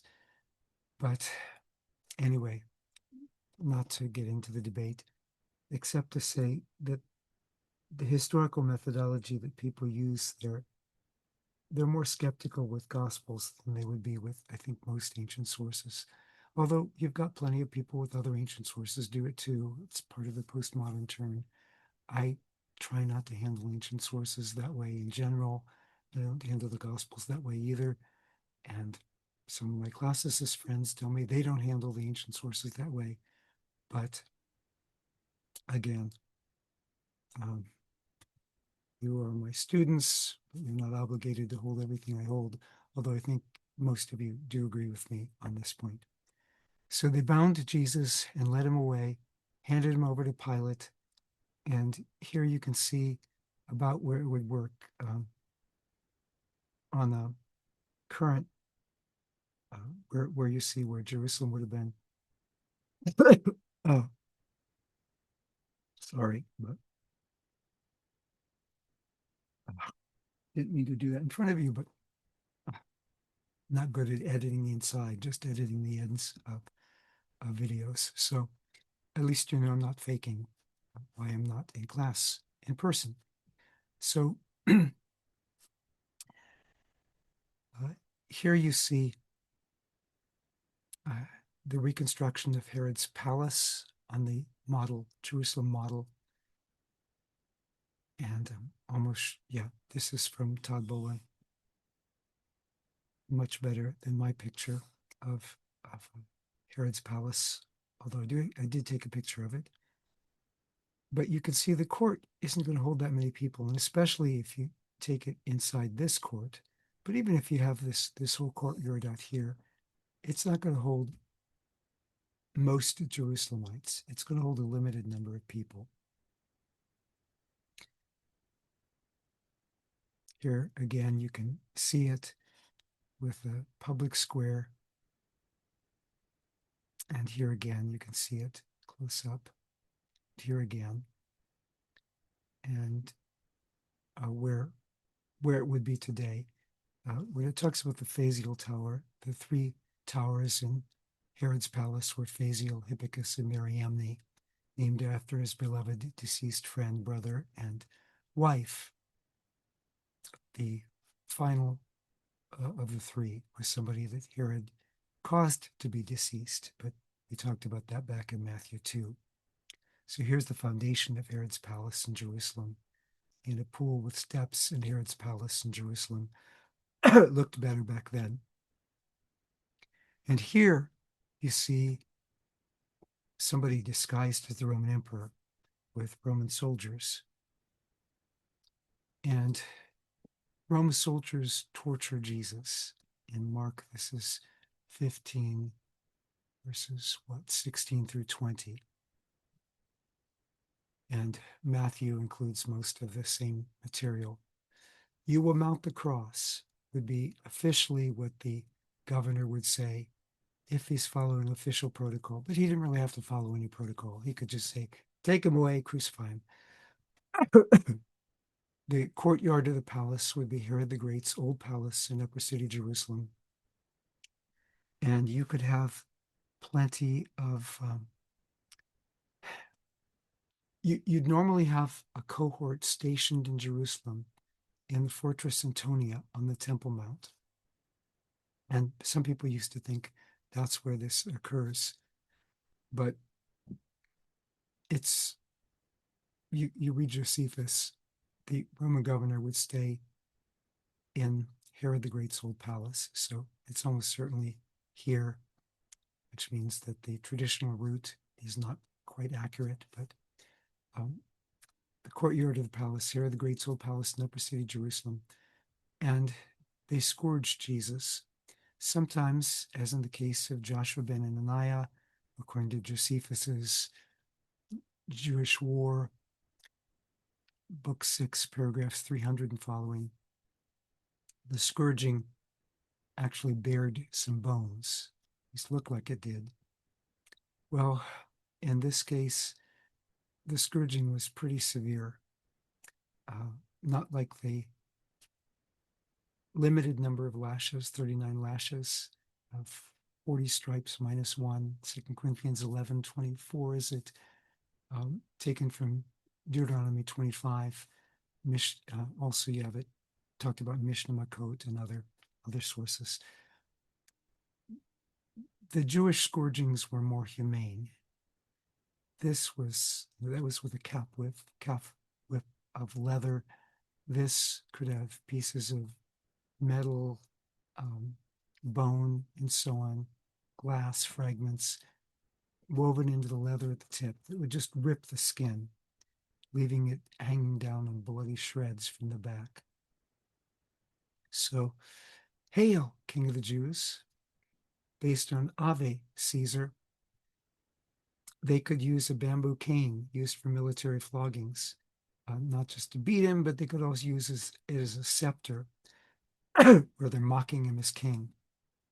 Some have suggested that the acanthus shrub would be the thorns used, and it would be pointing especially outward like spokes, but you couldn't really control it so much. I mean, try weaving something with thorns on it and making all the thorns come out just on the outside. They'd go on the inside too. The forehead is very apt to bleed profusely. They could use a faded soldier's cloak as a purple royal robe. Purple, crimson in the ancient, in Greek, colors were divided. Each culture, when they divide the electromagnetic spectrum, they divide it at different places. Those are culturally defined, the way we define our colors. So, for example, those of you who are taking Revelation with me next semester, Revelation chapter 6, the fourth rider on the Chloros Hippos, the green horse, but green meaning kind of grayish, palish. So it could be used for corpses. They could be called chloros, just like grass could be chloros. Somehow here in Kentucky, people came up with bluegrass, which doesn't really look to me like blue grass, but it does look more bluish than more greenish grass. But anyway, I mean, so on the spectrum of colors, soldier's cloak could look red or it could look purple, and you could use either term to describe it in um, certain conditions. So, ironically, the one that they are mocking as king really is king. They're mocking him as king of the Jews. He's king of Judeans and of all humanity. They're doing it with anti-Semitic spite, or anti-Jewish spite, I should say, probably Syrian auxiliary recruits. Oh, my ADHD. Um, so you had the soldiers in the Fortress Antonia, but Pilate also brought other soldiers with him for crowd control to help those in the Fortress Antonia during festivals. So probably these are ones that he's brought with him. In both cases, though, these are mostly Syrian auxiliaries. Rome didn't have to ship off Romans to distant provinces. They often recruited locals in this period, especially not for the legionary unit, well, even for legionary units, but especially for auxiliary units. Those were just, they'd be local Syrian troops. They become citizens on their discharge, but I'm not going to last much longer, so I've got to hurry on this. Synagogue beating, I already talked about that. So the Roman flagellum, they could just beat them until they got tired. So like kind of like what you see on the Passion movie, maybe not that much. I did ask a doctor, could somebody lose that much blood and live? And she told me yes. I should have asked, could they lose that much blood and still be able to stand up? But anyway, sometimes people died from the scourging. That wasn't the ideal in this case because they need to get him crucified. But and in contrast to this picture, he would just carry the horizontal beam of the cross. To carry the whole thing would be, it was just too, it would be physically impossible even for a carpenter, especially after the scourging. And people were normally scourged before executions. So normally it would be really hard to carry that. Even if you, yeah, even if you weren't, I mean, it was just too heavy. And so Romans could crucify you on trees. They didn't need to use official crosses, especially for mass executions. But, for something official at a festival, show the crowds, this is what happens if you defy Rome, commit treason, whatever. You would carry the patibulum, the cross piece, which itself would be heavy enough, especially if you're carrying it on shoulders ripped by scourging. Be scourged in the back and the front. But so they end up having to draft Simon of Cyrene to help carry the cross. Mark 15:26, I believe it is. Now in John, Jesus carries the cross himself. You can see the Johannine emphasis there. Judas doesn't say whoever dips with, he doesn't say whoever dips with me, like in Mark 14, but to whomever I give the morsel in John 13. Jesus says, nobody takes my life from me. I lay it down on my own initiative. From myself, I do it. Jesus is in control more in the passion narrative in John. But because John is emphasizing the point that Jesus is carrying the cross, doesn't mean that he's ignorant of the story that Simon of Cyrene carried the cross. In fact, historically, the condemned prisoner normally was supposed to carry their own cross. What happens if they collapse and you're still scourging them and they can't get up because they're too weak from all the scourging? Well, you're going to carry it yourself. You, the execution squad, are supposed to make sure the guy gets crucified in a public place where everybody can see it, just outside the city wall. Probably you're not going to want to do it yourself. You're probably going to draft a bystander, which, as Roman soldiers, you could do. And especially if one of you is a centurion, you really could do it. So they draft Simon of Cyrene. Now, that doesn't mean, obviously, they go to Cyrene to get him. They're in North Africa. But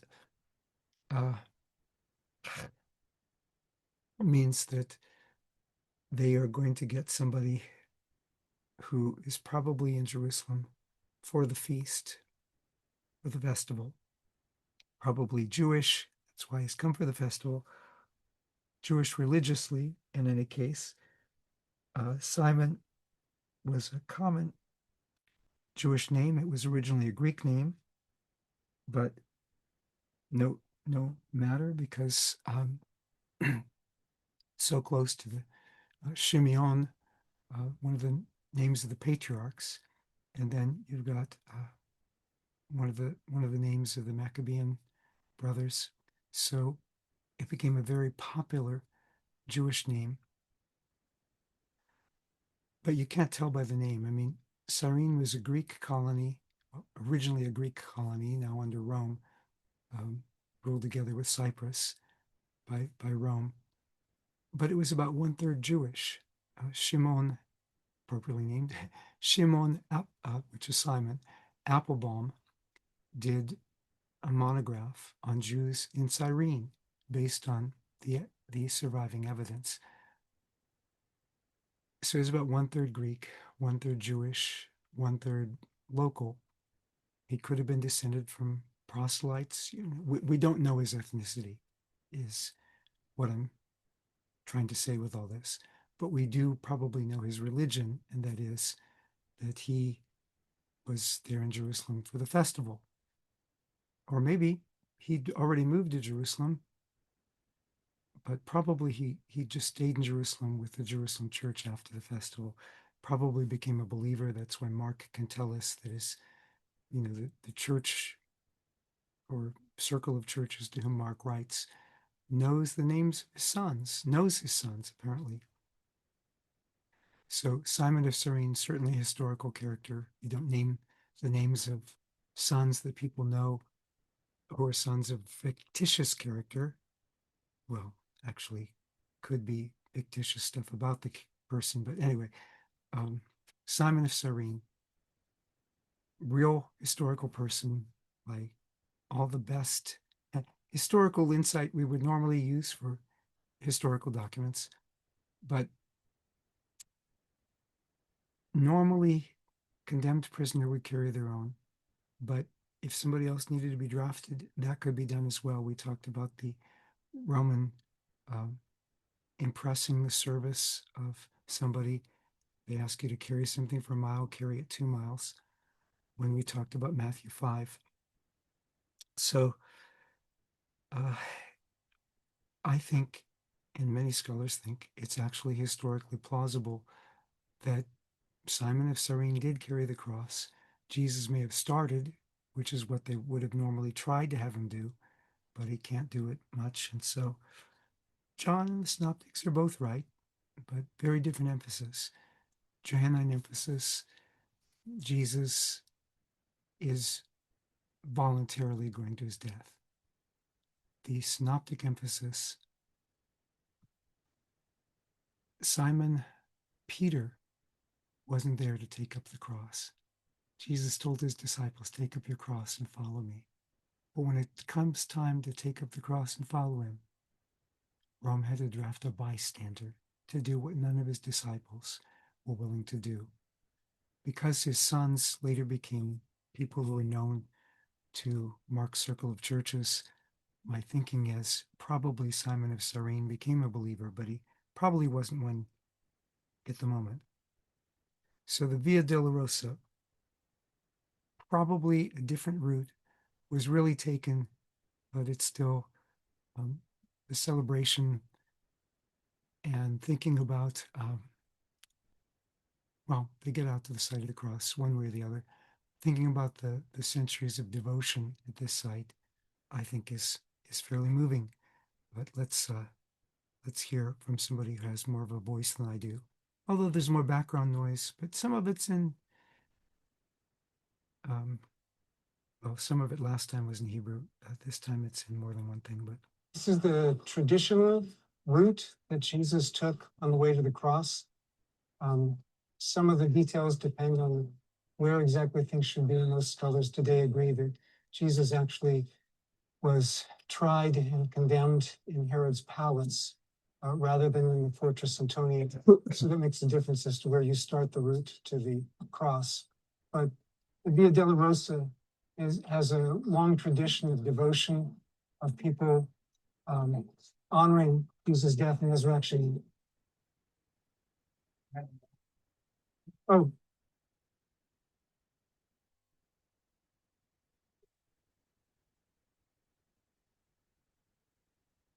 see Simon of Cyrene on that door lintel.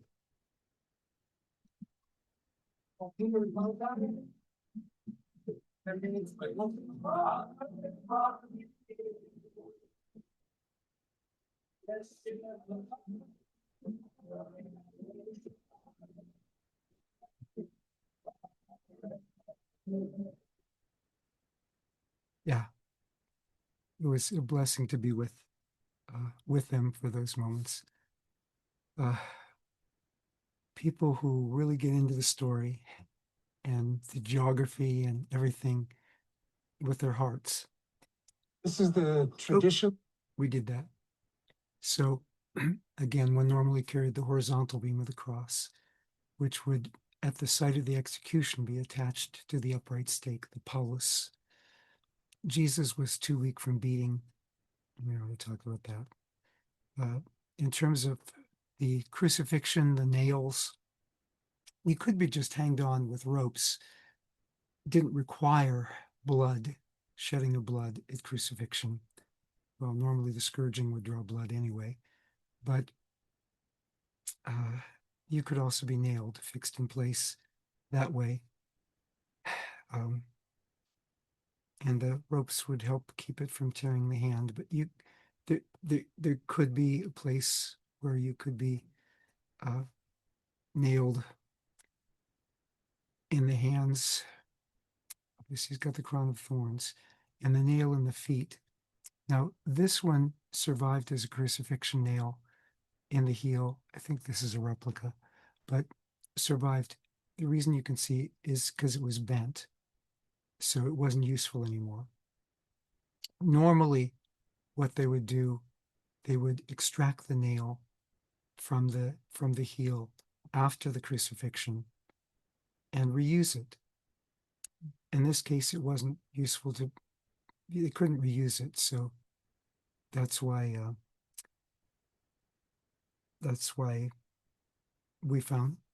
archaeologists found this particular case.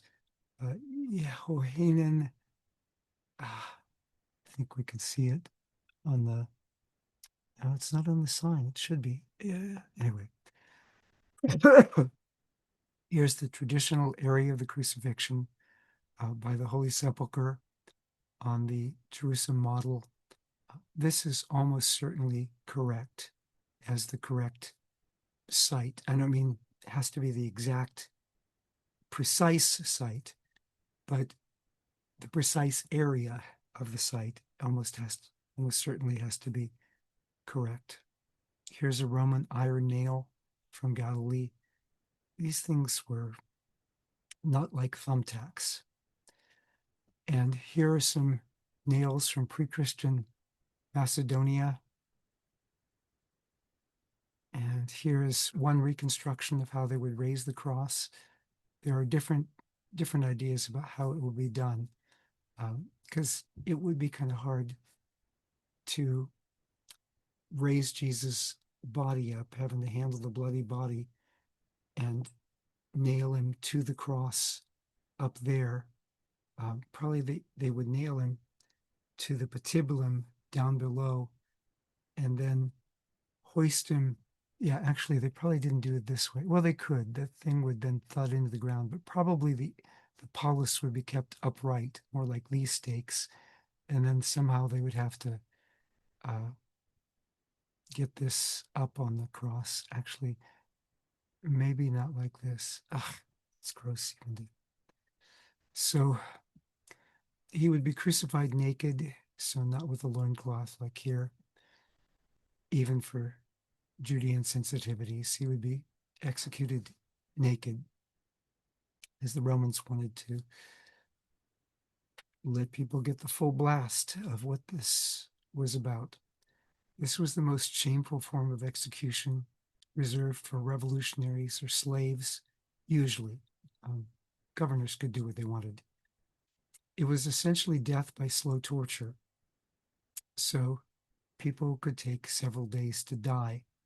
Josephus had a couple of his friends taken, well, 3 of his friends taken down from the cross. It's too late to save their lives. The 2 of them went ahead and finished dying anyway. But it was normally death by slow torture. So that's why in the Gospels you find Pilate surprised that Jesus had died so quickly after 3 hours. After he did what he needed to do, surely the Father's mercy and love for his Son was ending the death by slow torture. But there was no way to swat flies away from the wounds. Bodily wastes, they'd come out publicly and if you survived the blood loss, ultimately maybe you couldn't breathe, but the older idea of death by asphyxiation, not able to lift up his diaphragm anymore, has been pretty much discredited by more recent research. Blood loss, dehydration, and especially going into shock from the blood loss would pretty much be what would kill the victim.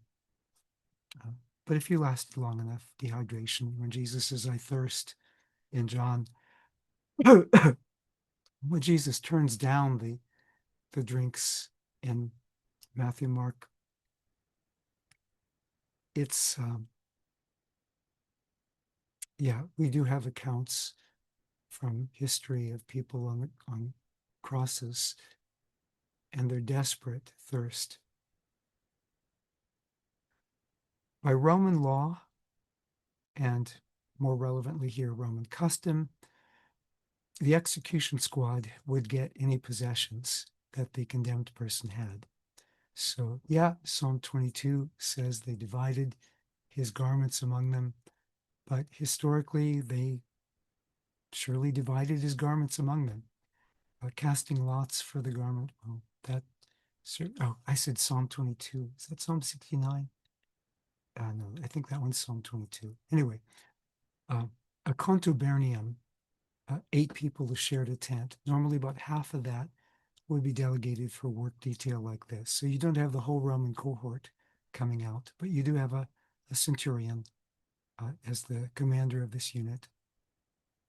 The titulus, the charge, often listed the causa poenae, if I'm saying that right, I'm probably not, the cause of punishment. And yeah, I think it was probably Latin. They were singing earlier on the Via Dolorosa. Come to think of it, yeah.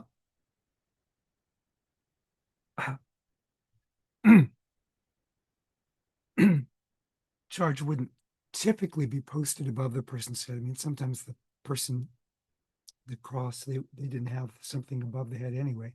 But apparently in Jesus, they did. But the titulus could be carried before the person on the way to execution or whatever else. For dividing his garments, casting lots for lots, they could use dice.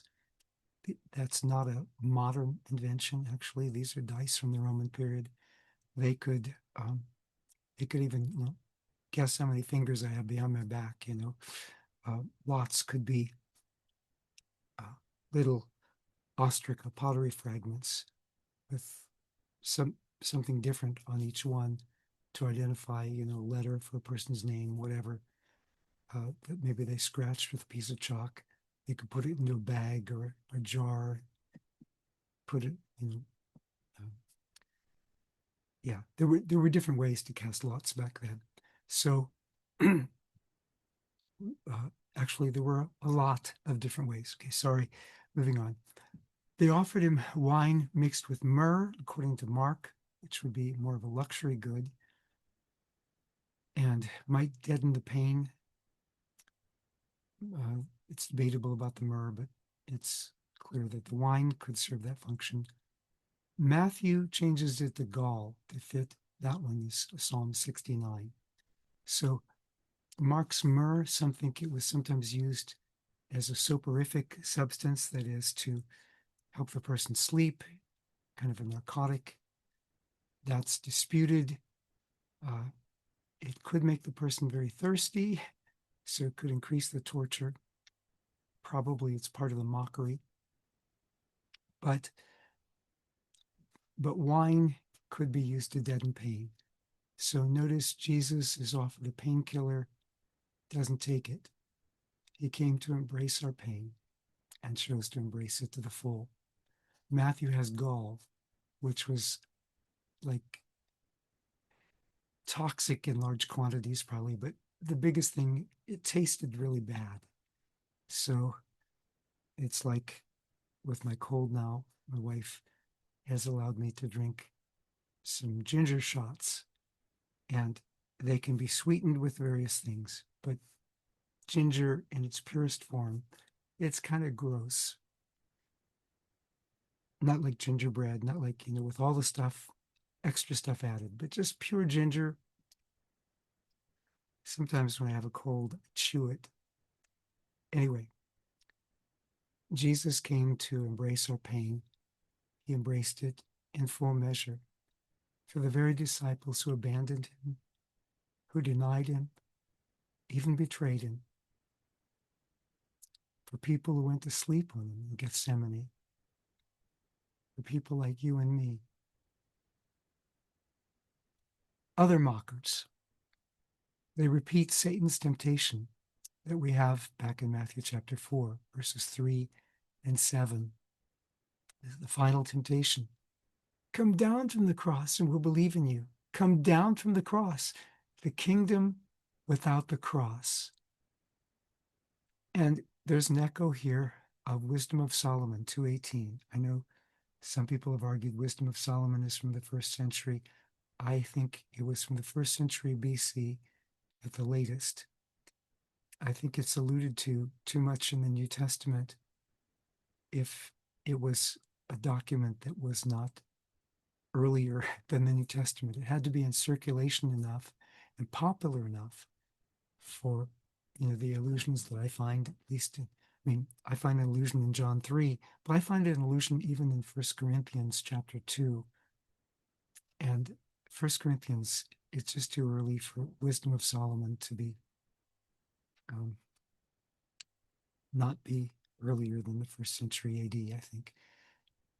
I mean, we don't have Philo quoted or alluded to with his wording. I mean, we have Philo's ideas attested, but anyway, you can believe what you want. Wisdom of Solomon 2:18. For if the righteous man is the son of God, God will help him, deliver him from the hand of those who resist him. Now, in the wisdom of Solomon, those who utter these words are the wicked who want to condemn the righteous to death unjustly because he claims to be a child of God and have a good future. So they're condemned here by their own words, which is what Jesus says will happen in 1237. And it's true, ironically, this is another one of the ironies. He can't save himself if he would save others. They offer him the people's allegiance if he would just forsake the Father's way of getting it. Jesus is obedient to the Father, obedient to Israel's God, even to the end. And he models discipleship. Whoever wishes to save one's life will lose it. Jesus' cry, Psalm 22, fits the criterion of embarrassment for sure. Why have you forsaken me? Were the early Christians going to make that up? Now, Psalm 22 ends in a note of deliverance, but the Gospels don't quote that. Probably Jesus didn't quote it either. Probably didn't quote much more than Psalm 22:1, because, I mean, again, people usually died of dehydration or anaphylactic shock from blood loss. He's got interior bleeding besides the scourging visible part. A scourging like that would have, he would have stuff pressing on his lungs. He'd be bleeding in his lungs. His internal bleeding. He's on his way out. So the fact that he cries out with a loud cry, that centurion says, "Wow," in Mark 15, verse 39. That's yeah, that'll get your attention, but it's not likely to be invented. Jesus' loud cry at the end actually probably is viewed as supernatural, that he can do that. So Psalm 22, not likely to be invented. Jesus wouldn't, I think we can excuse him for not quoting the whole psalm, right? But he would know the whole psalm. People who knew lines from the Psalms often knew them because they were used to reciting the Psalms. So he would know that it ends on a note of deliverance.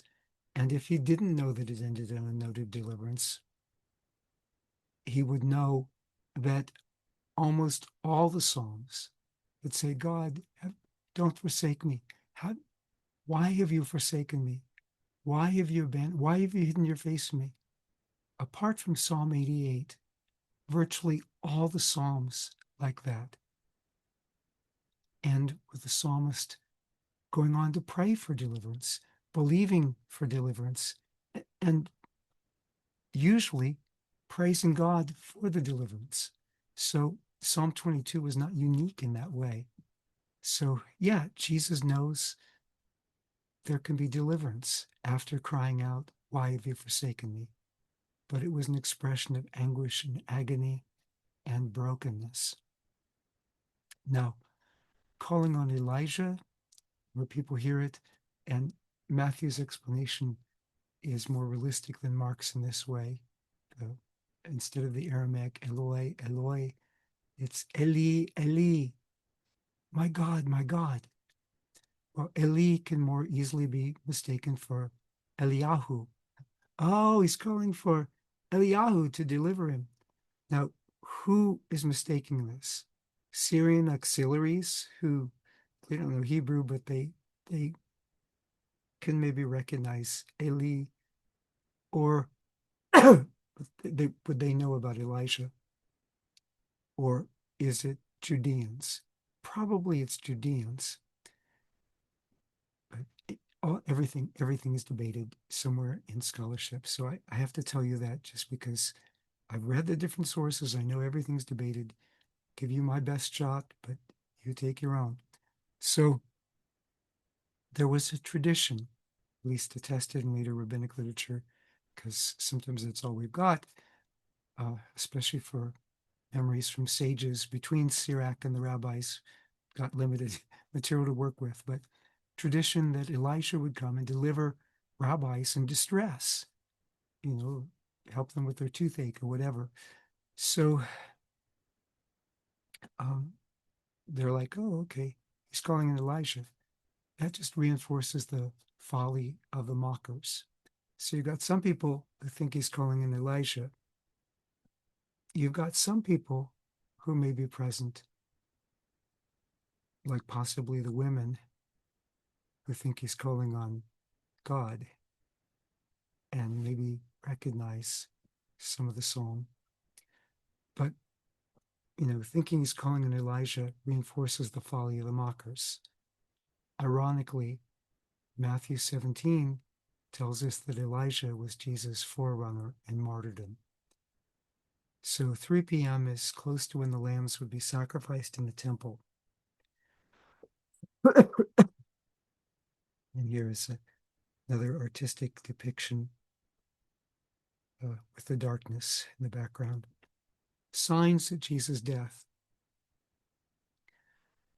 Signs were expected at the death of famous leaders, famous kings or heroes, sometimes in myth, also in stories about the emperors and so on, political propaganda.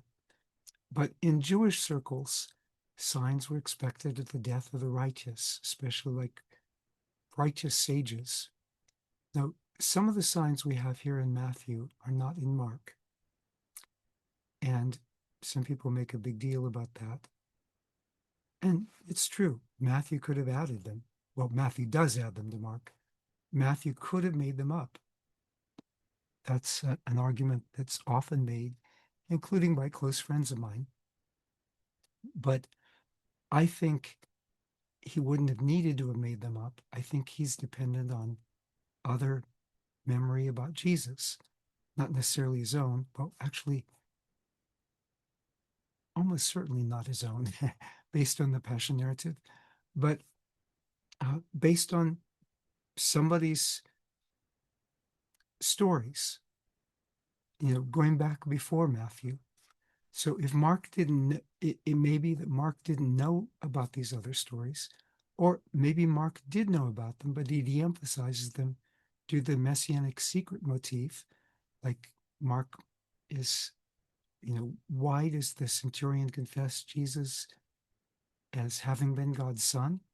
Mark 15:39, not because of the darkness, not because of an earthquake that Mark doesn't mention, Matthew does. He's got an earthquake at the death and at the resurrection. But for Mark, why does he confess Jesus? It says when he saw how he died. So that fits Mark's theology really well. So Mark can leave out some things too. If Mark leaves it out, Luke doesn't have reason to include it. Well, unless Luke also knows the information from another source. And it's just not the kind of stuff John is going to talk about here. So, but it does fit him at the emphasis. So it doesn't mean, though, that Matthew lacked reports. But it is something Matthew would want to record, given the emphasis on signs at the death of famous sages. The darkness. You've got the plagues in Exodus, where it was a judgment. You've also got expected eschatological darkness, already mentioned, Mark 13:26 and Matthew 24, is it 29? Immediately after the days of the tribulation, sun will be darkened, moon will not give its light. Somewhere around 24, 29, maybe going into 30. But darkness at noon, people often will cite Amos chapter 8, is it verse 13, where it also in context talks about, I think something about a sun. But here, Gentile executioners recognize Jesus' identity. Obviously, most of Jesus' followers through the gospel are Jewish, but ironically, in the cross, Gentiles recognize. Now, in Mark, it's the centurion. Here, it's the centurion and those who are with him, the execution squad. Now, where did he get a category about Son of God? What has he been hearing the mockers say? King of Israel. This man claimed to be this. If this man's really a son of God, he's heard the mockers talking this way. And now he sees, oh, maybe Jesus really was this son of the Jewish God. Look how he died. And in Matthew, look at all these signs too. So Herod's temple, the veil, well, it depends on if it's the inner veil or the outer veil. And probably most of the audience wouldn't know the difference, the audience of the Gospels. And actually, neither would, I mean, from where the site of the execution was, you wouldn't actually be able to see the front of the temple anyway. And I need to keep moving because of my voice. It's going to be a rough night after this. Well, maybe. I don't know. The Lord's been good to me on this. Very helpful. So on the model of the Jerusalem temple, it doesn't actually show the veil because then you couldn't see everything, the outer veil. But the temple, according to Josephus, the temple proper was very tall. And so you've got this huge veil covering it, really expensive. And it's like a model of the cosmos on it, which would really make sense, except the gospel writers make nothing of it. And most of their audience wouldn't know anything about it. But it is interesting how it goes back to Mark chapter 1, verse 10, that the heavens are torn using schizo, and then the veil is torn.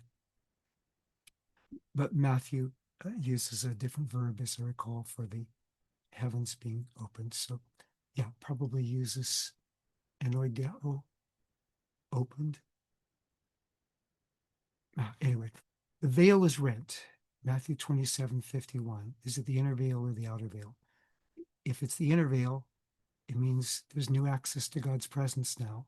And that seems to be how it's taken in Hebrews chapter 10, verse 20, in light of the Old Testament. If it's the outer veil, it probably symbolizes God's departure from the temple, as in Ezekiel 9:3, when the glory of the God of Israel went up from the cherub. You get to chapter 11, it progressively the glory of the Lord, his kavod, and I was going to say Shekinah or Yakara, but we'll just stay with Hebrew kabod. And so progressively removes farther and farther away. And then in chapter 11, the glory of the Lord, leaves from the city itself. So it leaves the temple. And then the new temple later in Ezekiel, the glory comes back. Well, with Jesus' death, the fate of the temple is spelled out rather explicitly. It's a sign of impending judgment, just like Jesus overturning tables in the temple, getting people's attention for that. Now, again, the Gospels don't make a distinction between the inner veil and the outer veil. And theologically, I think it can mean both. New access to God's presence, but God's presence is not primarily housed in the temple now. Although Jesus' followers kept worshiping in the temple, and I prayed at the Wailing Wall when I was there. So, uh, it holds a special historic place, but we're waiting for the glory to come back in a different way, which I guess we'll talk about in the Revelation class. So Mark's non-Jerusalemite audience wouldn't really know the difference between the two veils, and they could think of both of these theologically. Truly God's Son. Now, so far in the Gospels, God and demons recognize Jesus as God's Son. The high priest and his colleagues mock the idea. And in Mark, actually, so you think you're God's son, it's a statement rather than a question. And so basically, the high priest doesn't exactly anoint Jesus. The woman anoints Jesus in the beginning of Matthew 26, but he pronounces Jesus the Messiah. Oh, look at, oh, I don't know how I made the screen do that, but it was interesting. So the high priest and his colleagues mock the idea, but it ironically is true. But the first human being to confess Jesus as God's son in Mark, so in Matthew, you've got people already implicitly doing it. You've got certainly Peter doing it in Matthew 16. But in Mark, the first human being to confess Jesus as God's son is not a disciple. It's not even a Jew. It's not even a Jewish loving Gentile. It's a Gentile assigned to lead the execution squad. Very ironic. But Matthew is probably right that wasn't the first time somebody confessed. This is the way Mark has arranged things.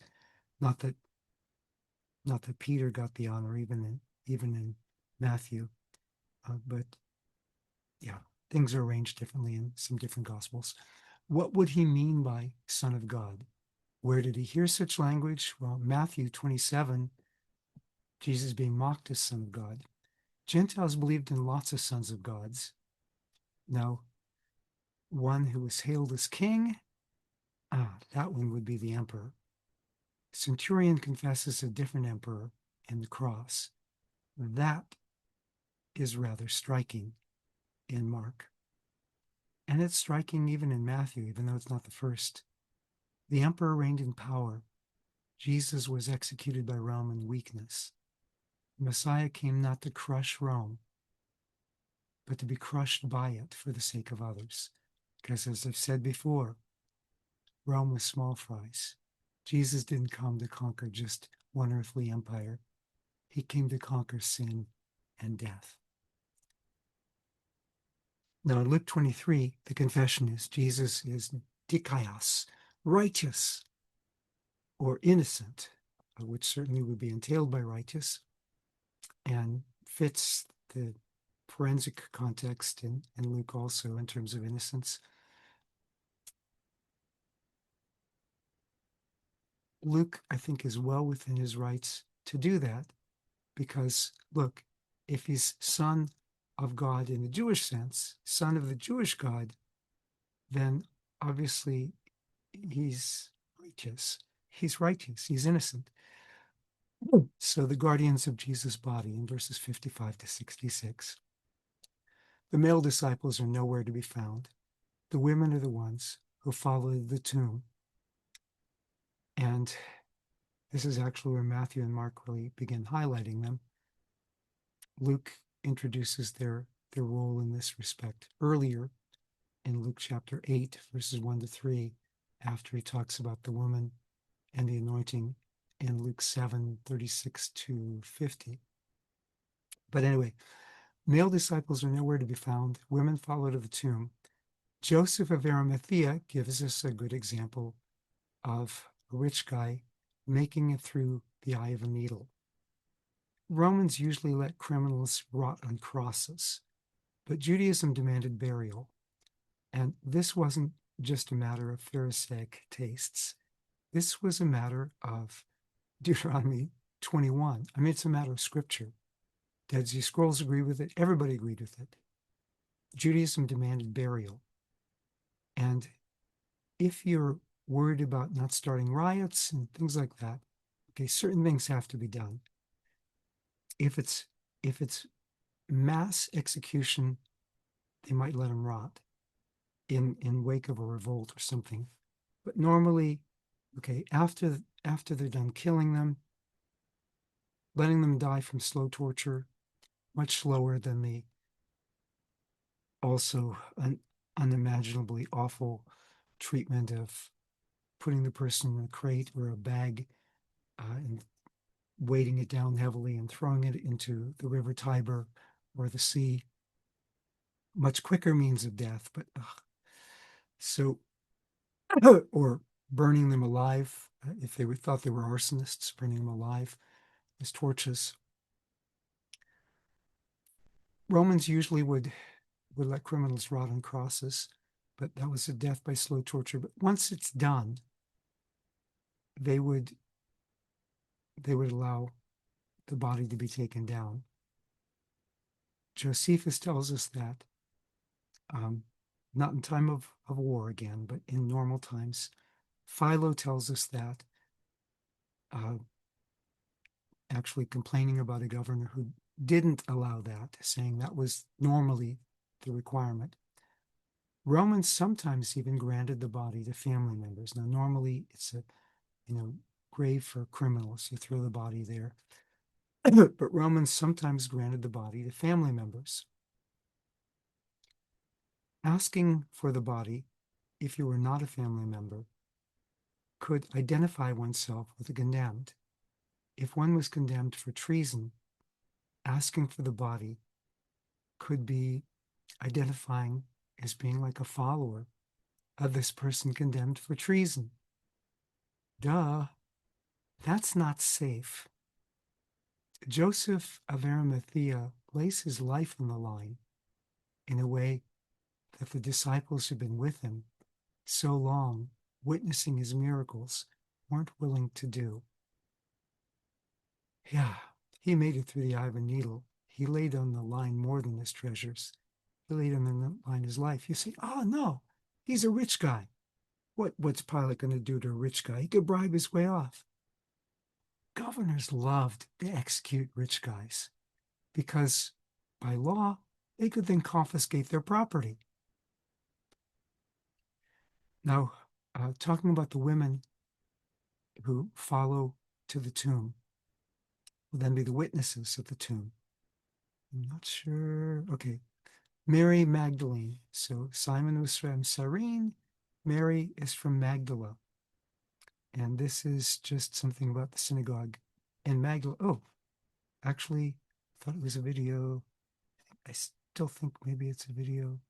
Maybe it's not a video. Oh, no, it's just a picture. Really? Yeah, I guess it's just a picture. I didn't import the video on this one. Too bad. Well, let me just tell you, actually, for the sake of my voice, let me not tell you much. They found the synagogue in Magdala from the 1st century, and they found, from last I understand, another synagogue in Magdala from the 1st century. Richard Bauckham actually edited a book on Magdala, which is brilliant. It was one of, I think, Richard's last projects before going blind, but well worth exploration in terms of the fishing industry there and so on. Joseph of Arimathea, yeah. Deuteronomy 21, I already mentioned that. I already mentioned these other things. So I already mentioned this. But also tombs in the Holy Sepulchre area belonged to people with substance. And look, you need a tomb fast. You don't have time to carve out a new one in the rock. You can dump the body somewhere, but if you want to honor the person with an honorable burial, then, and you're going to have to get permission for that because that wasn't normally granted to people who were executed. Although for Jewish burials, Jewish executions, they did keep track of the bodies so that they could be given back to the families a year later. At least that's the tradition in Mishnah Sanhedrin. But if the sorry, if somebody wanted to honor the body,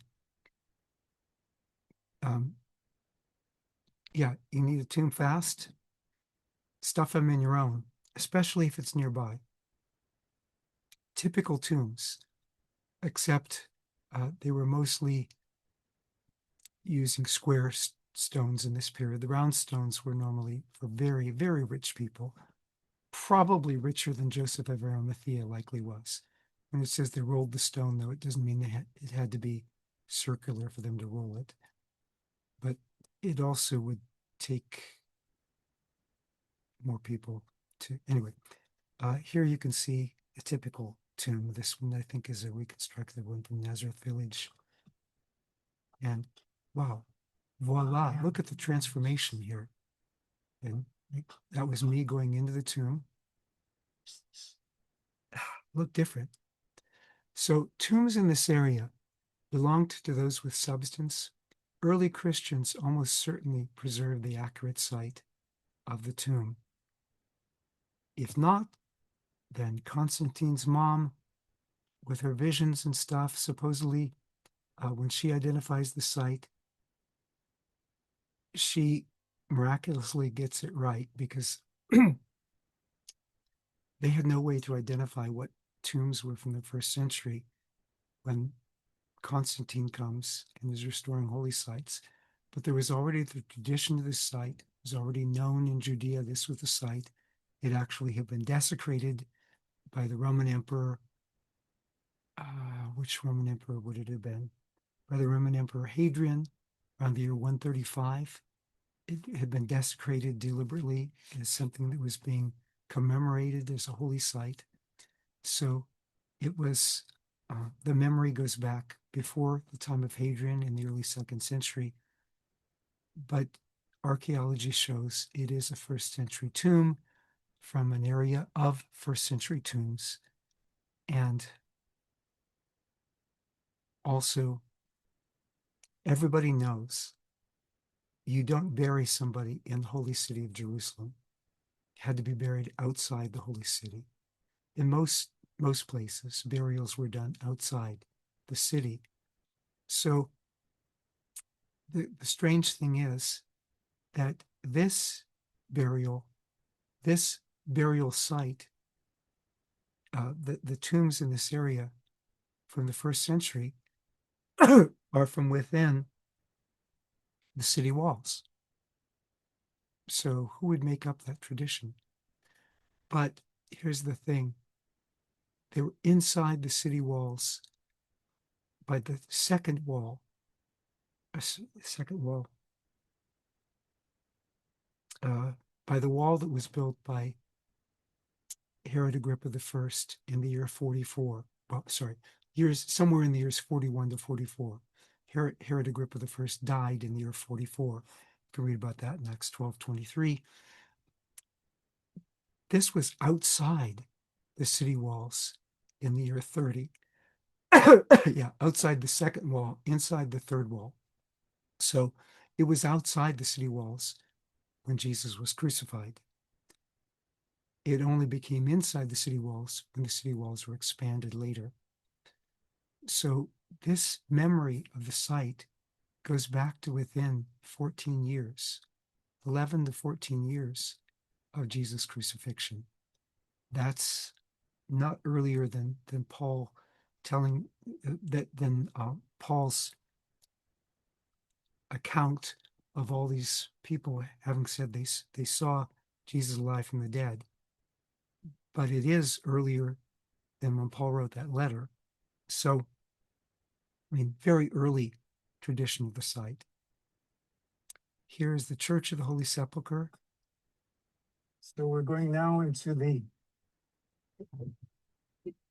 I guess if you talk about holy sites in Christianity, this would be it.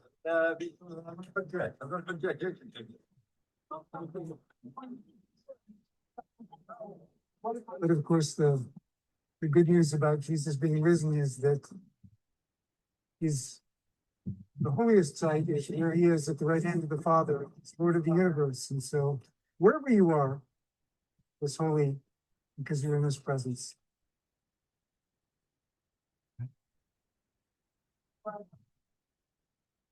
So if there is a holy site in Christianity, this would be it. But it's not because Jesus' body is there, it's because Jesus' body is not there. And yes, I did pray at the site of the Holy Sepulchre.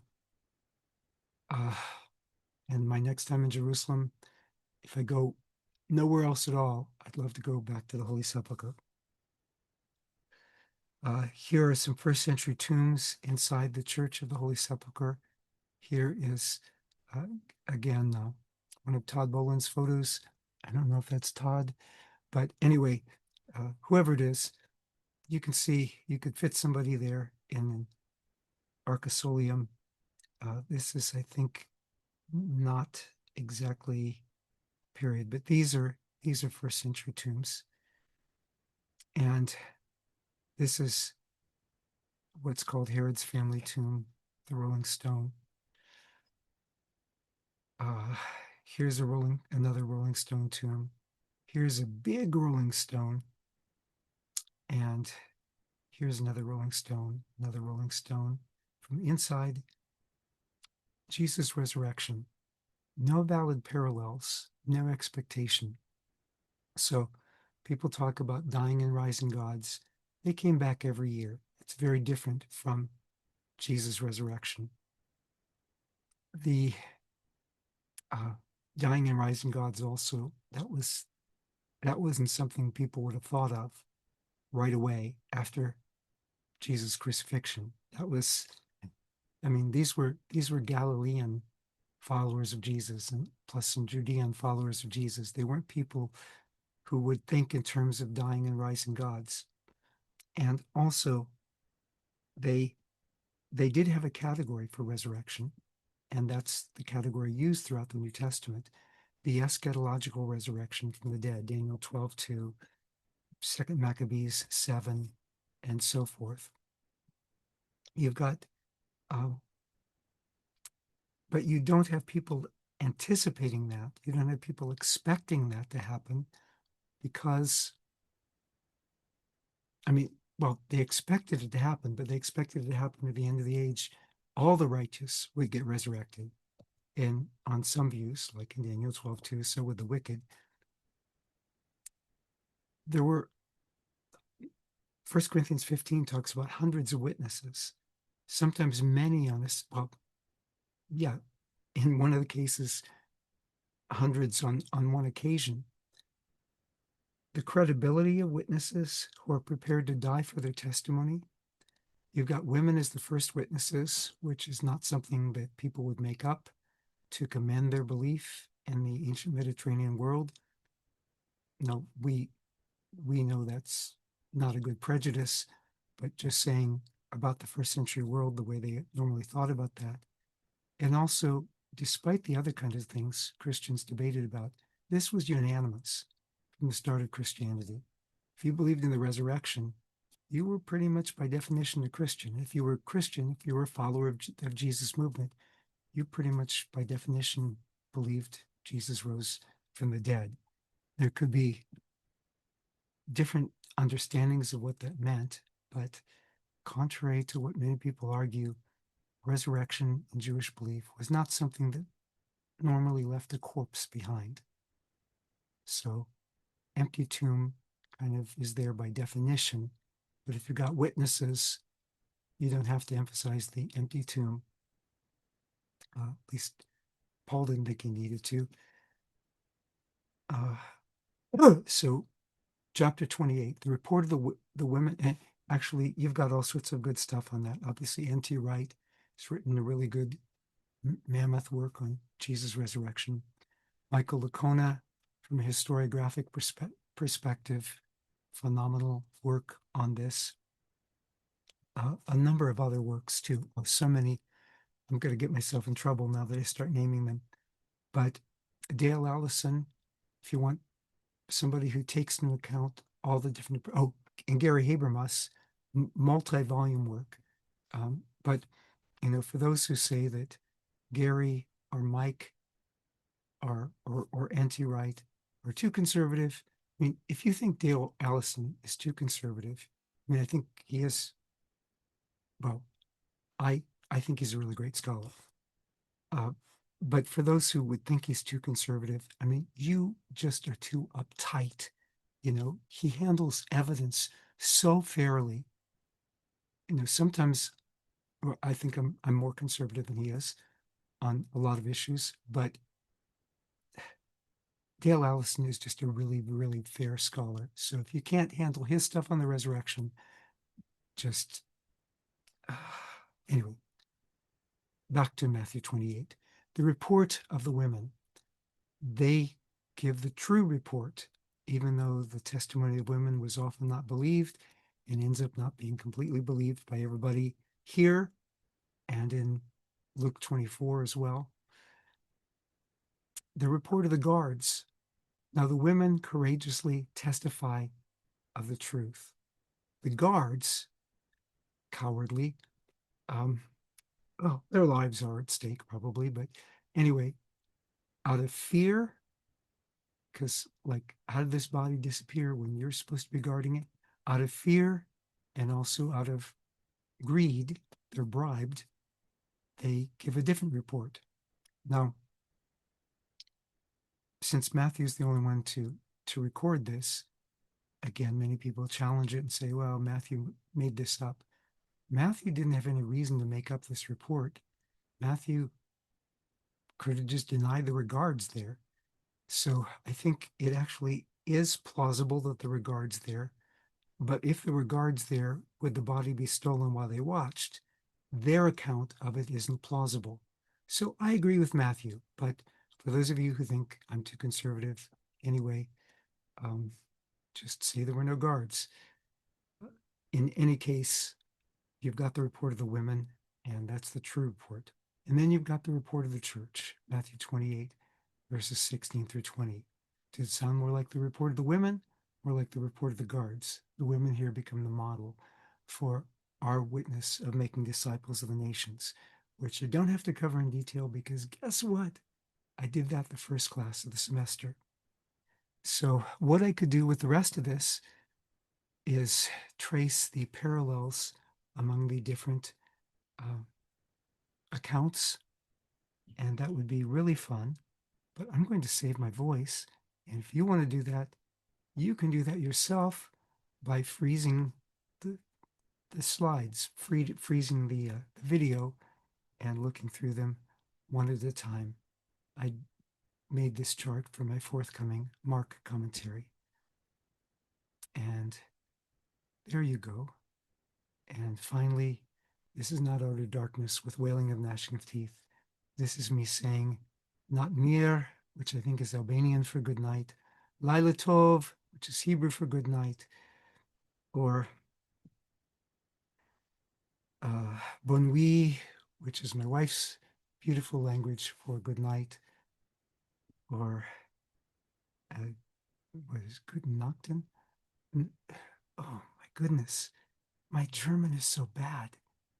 Oh, and I put this in a public video. My German friends will be so upset with me. Guten Nacht, sorry. I did take German. I did take it, but that doesn't mean I can speak it. Ich studierte Deutsch, aber kann keine Deutsch, denn ich bin so dumm. All right. Good night, everyone. Sleep well. And if this is not night when you're taking it, it's normally night when I teach this. So good night.